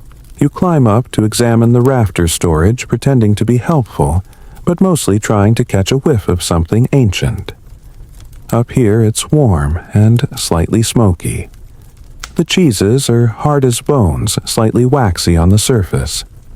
Some are wrapped in paper-thin bark or lined with dried herbs. You spot one bundle marked with a string of blue beads. "What's this one?" She smiles. "For my daughter's wedding. If she ever stops flirting and picks a husband, you make a mental note, Mongolian engagement cheese. Add it to your growing list of dairy milestones." In a corner, you find a tiny pouch that smells different. Sour, sure, but also nutty. Inside is urim, that decadent clotted cream aged until it thickens into something between cheese and butter. It's the kind of food you can smear on flatbread, add to soup. Or, if you're feeling rogue, mix with wild berries for an indulgent treat. You're allowed to taste a dab on the back of your hand. It's rich, creamy, and almost floral. This isn't survival food. This is celebration dairy. Your palate does a little dance. Later, you sit near the fire while the family prepares for a seasonal migration. Packing means deciding what cheeses stay and which ones come along. The soft ones. They're eaten now. The aged and dried, wrapped tight, strapped to saddles, or hidden inside packs with dried meat and flatbread. You realize cheese here isn't just stored, it's curated, like an edible family archive. The little ones are given their own pouches, miniature snack kits made from dried hide and stitched shut with thread made of horsehair. Inside, hard cheese, a tiny lump of dried curd, and a single sweet piece of Tarag leather, a sour milk product sun-dried into a chewy strip. Like a fruit roll-up, but made from ambition and cows. It's beautiful. It's weird. It's all deeply practical. Before sunset, you help lash a cheese bundle to the side of a horse. A child asks you if you've picked a favorite yet. You hesitate. Arul has grown on you. Bayaslag feels like home, and Urim still haunts your dreams. You settle on the one I don't have to chew for 20 minutes, and they laugh like you're a visiting jester. As the jar is disassembled and the horizon calls once more, you glance at the cheese shelf one last time. So much history, so much waiting, all of it made to endure. The long journey resumes, but today it's not about the cheese on the trail. It's about what happens when you finally reach a destination. When you've ridden hours under a vast sky, your muscles sore, and your stomach quietly begging for something richer than bread and a piece of arul. And when you arrive, you're greeted with a feast. Well, sort of. A feast by nomadic standards. The cheese is front and center, but now it's been reimagined into something entirely new, as it always is when life moves, when it's ready to transform. First, the camp is set up, the horses tethered with care, and the ger raised in quick, practiced motions. The smells of smoke and food start to fill the air, and you begin to realize that no matter where they are, no matter how far from their homes, Mongolian nomads bring with them not just their belongings, but their flavors. A bit of home tucked into every saddlebag, every bundle. Once everything is settled, and the evening's first stars begin to blink lazily on the horizon, the cooking starts. Today's focus, stew, of course, zud. But this stew isn't just any stew. It's not a random mix of ingredients. It's a special blend designed to show off one thing, the cheese. The first step is simple boil water in a large pot over the fire. That's the base.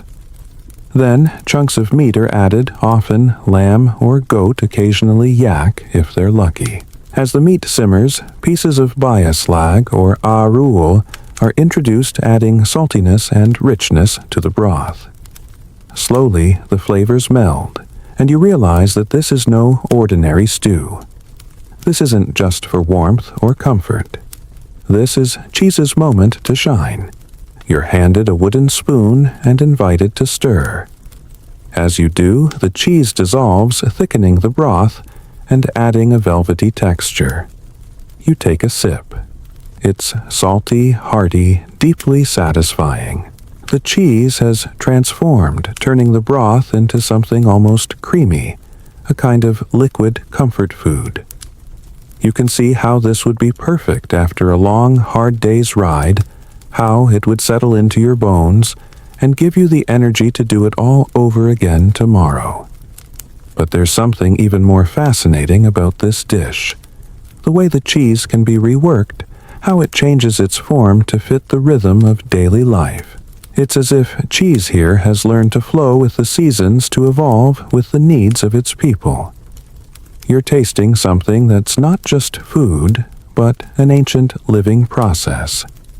Historians still argue whether Mongol nomads ever really saw cheese as anything more than survival food, or whether they too experienced the strange joy of food that transforms. Some sources say that dairy products were essential in the nomadic lifestyle, not just for nourishment, but for social rituals. Cheese may have been seen as a form of hospitality, shared not just at mealtime, but at key moments in life, birth, marriage, and death. It was food that carried with it meaning. As the evening settles into full darkness, the air cools, and the fire crackles, the feast continues. Around the pot, people begin to serve themselves, ladling out steaming bowls of zood, now rich with cheese. The meat is tender, the cheese just the right amount of sharpness to complement the flavors. You take another bite, slow this time, savoring the layers of flavor that have been coaxed out of what was once a simple block of curd. But this is not just about the stew.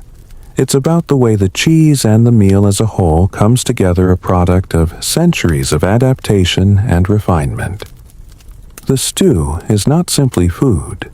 It's the culmination of a story that spans back to a time when these people were just learning how to make cheese, how to work with the land, how to turn milk into something that could sustain them through the harshest of winters. You reflect on how these people have been surviving and thriving on the same land for centuries. They didn't just make cheese, they made it an art, a system.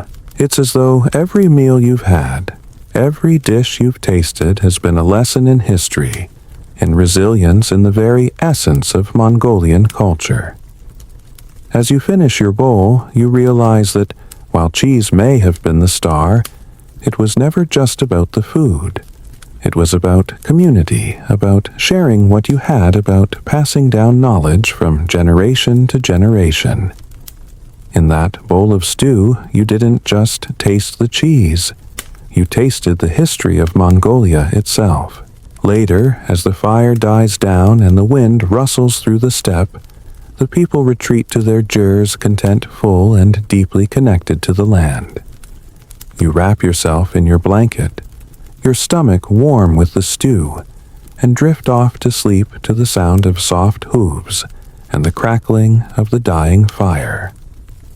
In the morning, the journey will begin again, but for tonight, you are content. You are a part of something that transcends centuries, a part of the legacy of nomads who have carried cheese and their culture across the vastness of Mongolia's steppes. The sun rises slowly over the vast expanse of the Mongolian steppe, its light creeping in like an old friend after a long night. It's not an abrupt jolt of morning, but rather a soft, lingering greeting that promises another day filled with movement, with the taste of milk in the air. And yes, more cheese. Today, though, you're learning about cheese in a slightly different way. As you gather around for breakfast with the herders, you notice the cheese-making process is about to kick into full gear. But this time, it's not about the ancient cheese rocks or the hearty stews. Today, you're learning about how the Mongolian nomads take that basic humble cheese and make it a vital part of their daily lives in the freshest form possible fresh cheese. You've been given the opportunity to witness something rare, something that happens only during the summer months when the herders have access to the best milk from their prized herd of yaks and goats. This cheese-making process is so simple that it feels almost primitive in its beauty. No complicated machines or fancy techniques, just hands, milk, and time. The herder, a man whose weathered face is carved by years of living under the sun, leads you to a large stone bowl placed on the ground beside the fire. The morning's milk has been strained through a cloth, leaving behind the clean, fresh liquid. Now it's time for the first step, heating. The pot is placed on a low flame, and soon the milk begins to shimmer as it warms. It's not boiling, not bubbling violently. Just gentle, even heating. As the warmth spreads through the liquid, the herder explains in the most matter-of-fact way that this is the key. You don't want to rush the milk. You want to coax it like a slow hug from the inside out. Once the milk reaches a steady warmth, it's time for the rennet. A small bottle is brought out, its contents an amber-colored liquid. The herder drips a few drops into the milk, stirring slowly. Historians still argue whether the Mongols used a form of rennet specifically, or whether they relied on the enzymes found in the stomachs of young animals like calves or goats. But no matter what the specifics are, this step is always essential. This is where magic happens. The milk begins to curdle, transforming from a smooth liquid into something more solid, more tangible. You can almost hear the transformation as it happens. The curds form slowly, and the liquid whey separates itself, taking on a more translucent quality. The herder gently stirs the mixture, and soon the fresh curds begin to float to the surface, leaving behind a cloudy, pale liquid that smells faintly sweet. This is the first cheese, the softest, most delicate cheese you'll ever taste. The herder uses his hands to scoop out the curds, squeezing out the excess whey, before gently pressing the cheese into a round mold. The whole process takes no more than an hour, but when it's finished, you find yourself holding something that seems to belong in a distant memory. It's soft, delicate, and yet you know it will transform into something more as time goes on. You're given a piece. It's sweet, almost milky in flavor, with a texture that reminds you of fresh ricotta, but with a firmer bite. It's the purest expression of milk, and there's nothing else like it. It's the perfect balance between creaminess and curd. You can taste the land in it, the wild grasses, the windswept plains, and the warmth, the care of a process that's been passed down for generations. Here's where it gets quirky. In some families, the fresh cheese is mixed with fermented mare's milk to create a slightly sour version. They call this shar, and it's as much a ritual as it is a meal. The sour milk mingles with the fresh cheese, making it a unique addition to breakfast or as a snack throughout the day. You're offered a spoonful of shar, and despite the sourness, it's surprisingly refreshing, almost like a creamy yogurt, but with a tang that jolts you awake. As you sit down to enjoy the fresh cheese and shar, you realize that while this might be the first step in the cheese-making process, it's far from the last. The nomads here understand that cheese, like people, changes. It doesn't stay the same. There's no such thing as one size fits all when it comes to cheese, and that's the beauty of it. The herders tell you that sometimes they eat the fresh cheese immediately, but most often it's allowed to age. The aging process takes time, and during that time the flavors deepen, become more complex.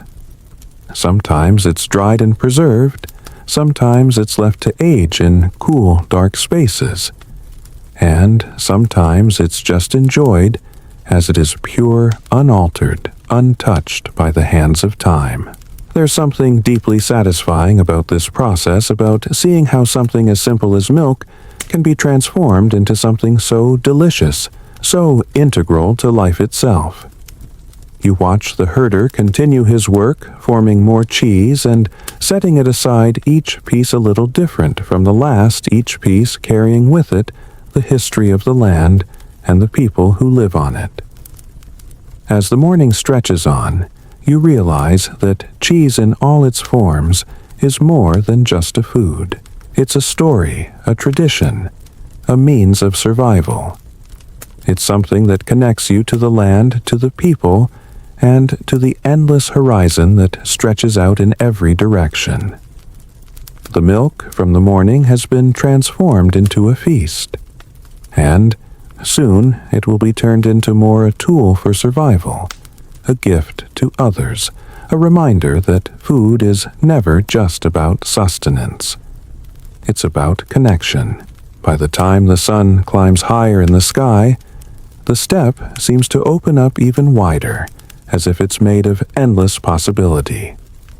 The morning is already warm, and the slow rhythm of life continues around you. But there's something about today that feels different today. You'll get to explore a hidden aspect of Mongolian cheese culture that doesn't usually make its way into the tourist brochures or history books. You're about to discover how the nomads use cheese not just for eating, but as a cultural symbol, a medium for communication, a method for trade, and a representation of hospitality. It's not just about nourishment, it's about community. As you walk with a herder to the next camp, you learn that cheese plays a crucial role in Mongolian social dynamics. In fact, arul, dried curd, is often offered as a sign of respect, gratitude, or goodwill, especially during visits or gatherings. A simple piece of dried cheese isn't just a snack, it's a gesture, a form of hospitality that goes beyond food. The herder tells you about how this tradition dates back centuries, even to the time of Genghis Khan. Back then, the offering of cheese was a mark of honor, a symbol that you were welcome, that you were part of the community. Even today, when a traveler arrives at a nomadic camp, they are greeted with a piece of arul, sometimes accompanied by a cup of erag, fermented mare's milk, as a sign of warmth and inclusion. You're about to witness this firsthand. As the herder leads you to a neighboring camp, the small family there greets you with a warm smile and a nod, then offers you the traditional welcome, a chunk of dried cheese and a small bowl of erag. The piece of cheese is solid, almost rock-like, but it's surprisingly tender on the inside once you get through the outer layer. It's salty sharp with a tang that lingers on the tongue. Historians still argue whether the custom of offering arul was tied to the ancient Mongol practices of hospitality, or whether it evolved from the necessity of using up the vast amounts of dried cheese that nomads produced. Either way, this ritual isn't just an exchange of food, it's an exchange of trust, a way of saying, "I see you, and I welcome you." As you sit with the family, the conversation flows easily. You notice that everyone, no matter their age, is involved in the process of cheese-making in some way. The children help to strain the milk, the teenagers wrap the curds in cloth, and the older family members keep an eye on the drying racks. It's clear that cheese is a family affair, and each person's role is vital to the success of the whole. But here's the twist. Cheese isn't just for family or guests. It's also used for trade. The herder tells you that in the past, cheese was often exchanged for goods like wool leather or even livestock. In some areas, cheese was so valuable that it was considered currency, something you could rely on if you needed to barter for something. There's even an old Mongolian proverb that says, "If you have cheese, you can survive anywhere." It wasn't just food, it was security, a way to ensure that you had something to trade when times were tough. You wonder about the logistics of this. What does it take to transport cheese across the vast distances of the steppe, especially when there are no roads, no stores, just endless plains? The answer lies in the nomadic lifestyle itself. Cheese, particularly dried curd, is durable, easy to pack, and lightweight. It doesn't spoil easily, and it doesn't take much effort to carry with you. Whether you're on horseback, walking with a herd, or traveling between camps, cheese is something you can rely on. It's not just a foodstuff, it's a companion for the journey. You spend the day with the family, learning about their methods for drying cheese in the sun, preserving it with salt, and using various herbs to infuse different flavors. There's even a special type of arul that's made with wild thyme, which gives it a delicate, earthy fragrance. The process is slow, requiring patience, but the result is always worth it. Later, as the sun dips low and the shadows stretch long across the land, you sit down to share a simple meal. There's more cheese, of course, a arul fresh curd, and even a dish made from cheese mixed with wild berries. The flavors are bold, but there's something comforting about it. Something that makes you feel like you've been accepted into the heart of a culture that values not just survival, but the connections that sustain it. As you sit there surrounded by the warmth of the fire, the crackle of dried herbs being tossed into the flames, you realize that you've experienced something profound. The cheese in all its forms has been a thread that ties everything together. The history, the culture, the people. It's not just food, it's the heart of nomadic life. And as the stars begin to twinkle overhead, you feel a deep sense of gratitude for the opportunity to be a part of something so ancient, so timeless. The cheese has taught you more than just how to make it or eat it. It's taught you about resilience, about community, about the unspoken bonds that connect people across time and space. The morning air is crisp as you wake up to the hum of the world around you, the quiet bleating of sheep, the clink of metal as herders begin their daily chores.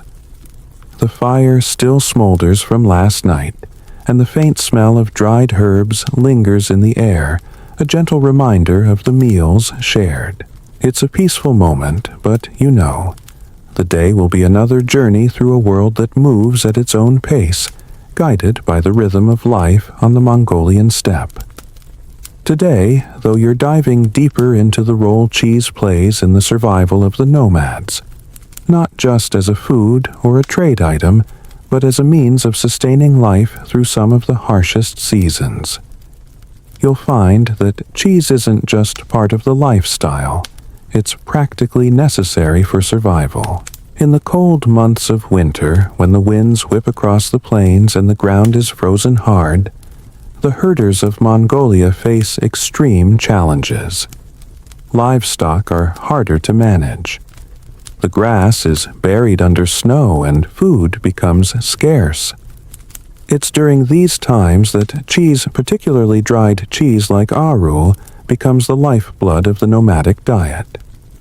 The herders show you a method of preserving cheese that's as ancient as it is practical. The key is drying a technique that allows cheese to be stored for months, even through the bitterest of winters. Unlike fresh cheese, which must be consumed quickly, dried cheese doesn't spoil. It can withstand the cold, the dryness of the air, and the absence of fresh milk. You watch as the herders begin to lay out curds of fresh cheese on a raised wooden rack under the midday sun. The drying process is slow, sometimes taking days depending on the weather. It's not a one-size-fits-all approach. Some pieces are thinner, others thicker, depending on what kind of cheese they're aiming to make. The thinner pieces will dry faster and become harder, while the thicker ones will retain a bit more moisture and a more delicate texture. Once dried, the cheese is stored in sacks made from animal hides, where it can be kept for long periods. The preservation of cheese is an art form in itself. The herders tell you that in years when the weather is particularly harsh, they rely almost entirely on their stored cheese, using it as a primary food source until the next season's milk is ready to be processed. But here's the twist that catches your attention. A rule isn't just a food in this context. It's a survival tool. The cheese is packed with fat and protein, making it an essential source of energy when fresh food is unavailable. A small chunk of dried cheese can sustain a person for hours, if not days, providing them with the calories and nutrients needed to withstand the brutal winter elements. As you chew on a small piece of dried arul yourself, you can almost feel the saltiness coat your tongue. It's hard, almost brittle, but the flavor is intense, sharp, and briny, like something you might expect to find on the shores of the sea, not on the open steppe. It's the kind of cheese that doesn't need much to carry it through the seasons. No refrigeration, no special tools, just time, patience, and the right conditions. Historians still argue whether nomadic cultures were the first to develop such sophisticated methods of food preservation or whether they borrowed techniques from other civilizations along the Silk Road. But what's undeniable is that Mongolian herders became masters of this craft, refining their methods over centuries. The result? A food that could sustain a people through the harshest winters. As you walk through the camp, observing the herders at work, you realize that this cheese is a testament to the ingenuity of nomadic life. It's a direct reflection of how these people have adapted to their environment, taking advantage of the resources around them, and creating something that's not just practical, but essential to their survival. You learn that arul also plays a role in keeping the herders healthy during the long winters. The saltiness of the cheese, while potent, can help prevent dehydration, a crucial benefit when fresh water sources freeze over and drinking options are limited. It also serves as a kind of emergency ration, something that can be eaten quickly to provide a burst of energy during unexpected situations, like a long ride to find a lost herd or a cold night spent outside. As the day progresses, you see the herders packing up their dried cheese, arranging it carefully in the same leather sacks that have been used for generations. It's a simple yet profound act, one that will keep them nourished through the cold months ahead. There's no fanfare in it, no showy display of luxury. It's a quiet, humble task that reflects the deeper wisdom of living close to the land, of understanding the seasons and knowing how to work with them. When evening falls, the fire is lit again, and the air is filled with the rich scent of roasted meat. There's a comforting feeling of routine here, a sense that no matter what the world outside throws their way, the nomads are prepared. And at the heart of it all is cheese. It's not just food, it's a resource, a lifeline, something that carries the story of a culture, its resilience, its adaptability, and its connection to the earth through centuries of hardship and triumph. As you sit around the fire with the herders sharing stories and pieces of cheese, you can't help but marvel at how something as simple as cheese has become so deeply intertwined with the survival of an entire people. It's proof that food in all its forms is never just about sustenance. It's about the connections it creates, the traditions it fosters, and the memories it helps build. And as the fire burns low and the last crumbs of dried cheese disappear, you feel a quiet sense of peace, knowing that the journey of discovery isn't just about the cheese you eat. It's about the history and culture that each bite carries with it. The first thing you notice when you wake up is the cold, sharp biting and immediate. The steppe has a way of cooling down quickly, especially during the long nights when the stars seem to watch over the land with a cold, indifferent gaze. But even in the face of this chill, the nomads of Mongolia don't seem to mind. To them, it's just another part of the world they've learned to navigate, and they do it with the same ease they've mastered the art of cheese-making. Today, you're venturing deeper into the life of the Mongolian herder, and how their deep knowledge of the land extends not just to the animals they tend, but also to the food they create. And yes, you guessed it, the cheese is about to get even more complex. As you sit around the fire for breakfast, the herders offer you a simple yet extraordinary treat. Bortsog, a deep-fried dough served with a dollop of fresh cheese and honey. The golden, crispy pastry is the perfect foil for the smooth, slightly tangy cheese, and the sweetness of the honey brings everything together in a way that's unexpectedly satisfying. It's a simple meal, but one that speaks to the harmony between the nomadic people and the land. But there's more to Mongolian cheese than just arul and bortsog. You're about to learn how Mongolian herders have developed an intricate system of fermentation and flavoring that elevates cheese from simple sustenance to a nuanced culinary experience. Today, the focus is on the fermented cheese that's allowed to age and take on new flavors over time. The herders walk you through the fermentation process, which is an essential part of their cheese-making tradition. While some of the techniques are familiar, like the use of rennet, to help the curds form, the fermentation process here takes on a whole new level of sophistication. You watch in awe as the herders take fresh curds and place them in large clay jars. These jars are then sealed tightly and placed in a cool, dark area where the fermentation process can take place. The curds slowly break down and develop a deeper, more complex flavor. The longer the cheese ferments, the stronger and more pungent it becomes. There are a variety of different methods and recipes used depending on the region, the milk source, and even personal preference. Some of the more seasoned herders, those with years of experience, are quick to point out that the success of fermentation relies heavily on the environment. The temperature, the humidity, even the time of year can influence how the cheese develops.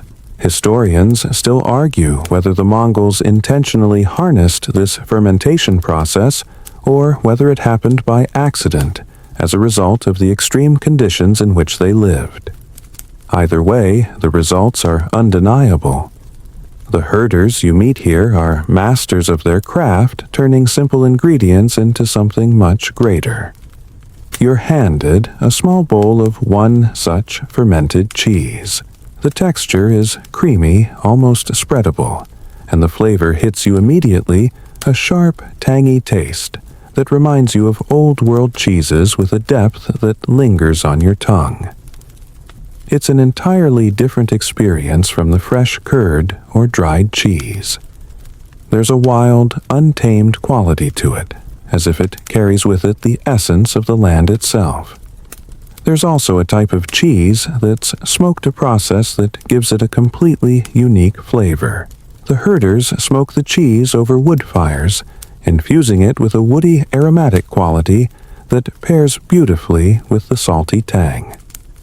The smoked cheese is usually eaten alongside a simple meal of roasted meats, or used as a garnish for soups and stews. It's one of the many ways the nomads transform cheese into a multisensory experience, allowing each bite to tell a story of the environment, the animals, and the people who made it. The most intriguing part of this journey, however, comes when the herders introduce you to a rare delicacy, ula-an cheese. This cheese, which is only made in specific regions of Mongolia, is aged and fermented to the point where it becomes almost like a soft, tangy butter. It's the kind of cheese that requires patience, years of aging to get the perfect consistency. The flavor is creamy and rich with a depth that's almost indescribable. It's a cheese for special occasions, a food fit for kings and warriors.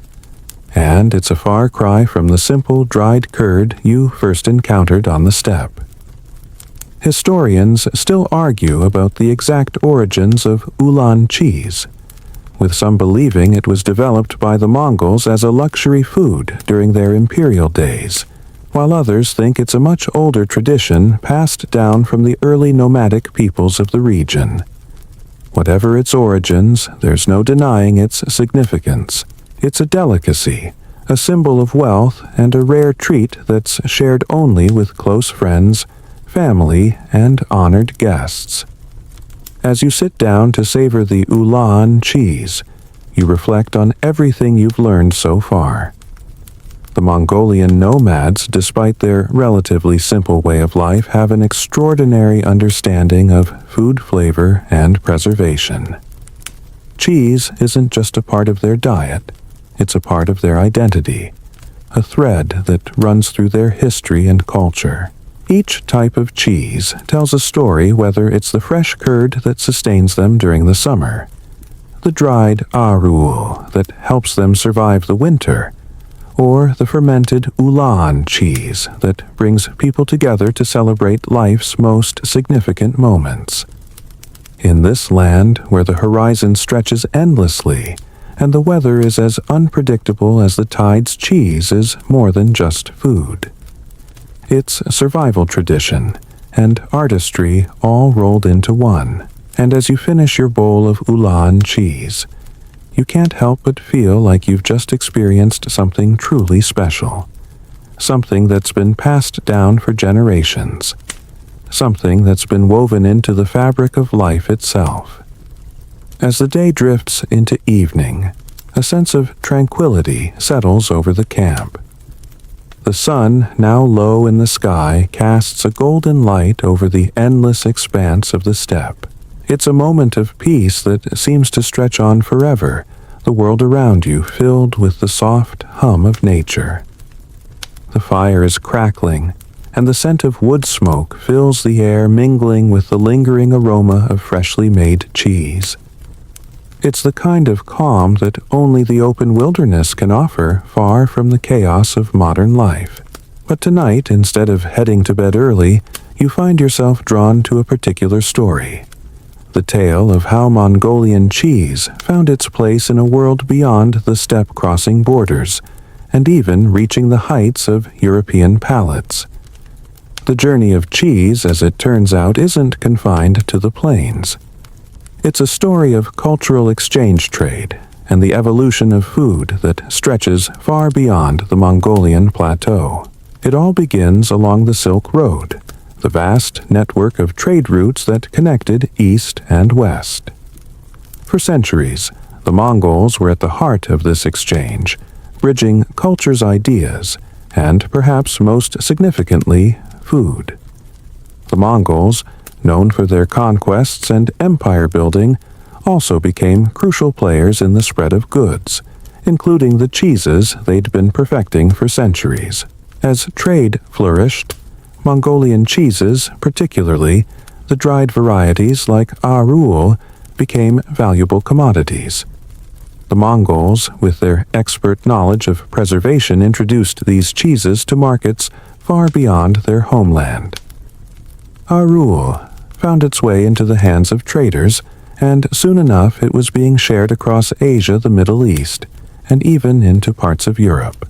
Historians still argue whether the Mongols were the first to bring fermented and dried cheeses to Europe, or if it was a more gradual process involving many cultures along the Silk Road. What is clear, however, is that the introduction of these cheeses played a significant role in influencing the types of cheeses that would later become staples in European diets. Many European cheese traditions, especially those of the Mediterranean and Eastern regions, owe a debt to the Mongols and their techniques of preserving milk. You sit listening intently, as one of the older herders explains how, during the height of the Mongol Empire, cheese became a prized export. They would often trade cheese for spices, silks, and even precious metals. The exchange was mutually beneficial, while the Mongols had access to vast herds of livestock and the expertise needed to produce dairy. Other cultures along the trade routes provided spices, herbs, and other ingredients that would eventually make their way into Mongolian cheese-making. But it wasn't just about the exchange of goods. The Mongols were known for their adaptability and openness to new ideas. As they moved across Asia and into Europe, they absorbed the techniques and flavors of the regions they conquered or interacted with. This meant that Mongolian cheeses, already diverse in their forms, began to change and evolve. The flavors grew more complex as local influences from Persia, India, and even the Mediterranean were integrated into Mongolian methods. Herbs and spices like thyme and rosemary began appearing in the cheeses, creating new varieties that were more aromatic and flavorful than ever before. And then there's the influence on European cheesemaking. You hear stories of Italian and French cheesemakers who claim to have been inspired by Mongol cheese techniques. Some even say that the famous Parmesan cheese, with its hard, granular texture, was influenced by the Mongol arul. It's fascinating to think about how something so seemingly simple, a block of dried cheese, could travel so far, influencing so many cultures along the way. But as the Mongols moved westward and their empire eventually crumbled, cheese didn't stop its journey. It continued to spread, becoming more refined in some regions, while in others it remained closer to its nomadic roots. In places like Kazakhstan, Kyrgyzstan, and parts of Russia, Mongol-style cheeses are still made today, with some families continuing to use techniques passed down through generations. Yet, in Mongolia itself, the traditional methods of cheese production have remained largely unchanged. The process is still done by hand, with the same attention to detail and respect for nature that's been passed down from the time of Genghis Khan. In this sense, the cheese that you're eating right now, whether it's the dried arul or the creamy fermented varieties, is more than just a link to the past. It's a living connection to the nomadic way of life that has sustained the Mongol people for centuries. As you sit back and reflect on the journey of Mongolian cheese, it strikes you how much it mirrors the journey of the people who made it. The Mongols, like their cheese, have been shaped by time, geography, and culture, traveling across vast landscapes, adapting to new environments, and leaving their mark on the world. And through it all, cheese has been their constant companion, a symbol of resilience and innovation. The herders laugh softly as they finish their stories, and you can't help but feel a sense of awe at the depth of history that surrounds you. From the simple daily act of making cheese to its journey across continents, Mongolian cheese has truly transcended time and space, becoming a part of something much bigger than itself. As the fire flickers low, you realize that the cheese has been more than just a source of food for these nomads. It's been a means of survival, a tool for trade, and a bridge between cultures. It's a reminder that even in the most isolated parts of the world, connections are made, stories are shared, and history continues to unfold. The night is quiet now, the stars above shining brightly in the deep blue sky. The fire is nearly out, its embers glowing softly, and the sounds of the steppe are beginning to fade into a peaceful silence. You are wrapped in the warmth of the fire and the comfort of the stories. You've heard the stories of a people who have made a life out of their ability to adapt and survive, and a cheese that has somehow followed them through it all. As the hours slip by, a stillness settles over the camp, the world outside seeming far away, as if the fire, the herders, and the steppe itself have carved out their own time and place. And, in this timeless moment, you reflect on what you've learned. Mongolian cheese, despite its unassuming beginnings, has been an integral part of the nomadic way of life, a food that's more than just nourishment. Its history, survival, and culture. The art of cheese-making that you've witnessed today is a deep and ancient tradition passed down from generation to generation, a symbol of resilience and connection to the land. It's a reminder that food isn't just something we eat, it's something we live. It tells the story of who we are, where we've come from, and how we've made our way in the world. And now, as the fire dies down and the camp falls silent, you feel the weight of that story resting softly with you. The knowledge of how the nomads with their herds and their hands have shaped a food tradition that has outlasted empires and crossed continents. It's a humbling thought, and one that adds another layer of appreciation to the simple act of making cheese. The winds pick up again. A soft, cold breeze sweeping through the camp, rustling the tents and carrying with it the scent of the vast open lands. It's a reminder that while the fire may be dying, the life of the steppe is far from over. The nomads, their animals, and the cheese they make will continue on, timeless, enduring, and ever a part of the land. You lie down on your bedroll, the cool night air filling your lungs, and let the serenity of the steppe wash over you. There's something profoundly peaceful about knowing that, in the quiet spaces of the world, people continue to live in ways that haven't changed for centuries.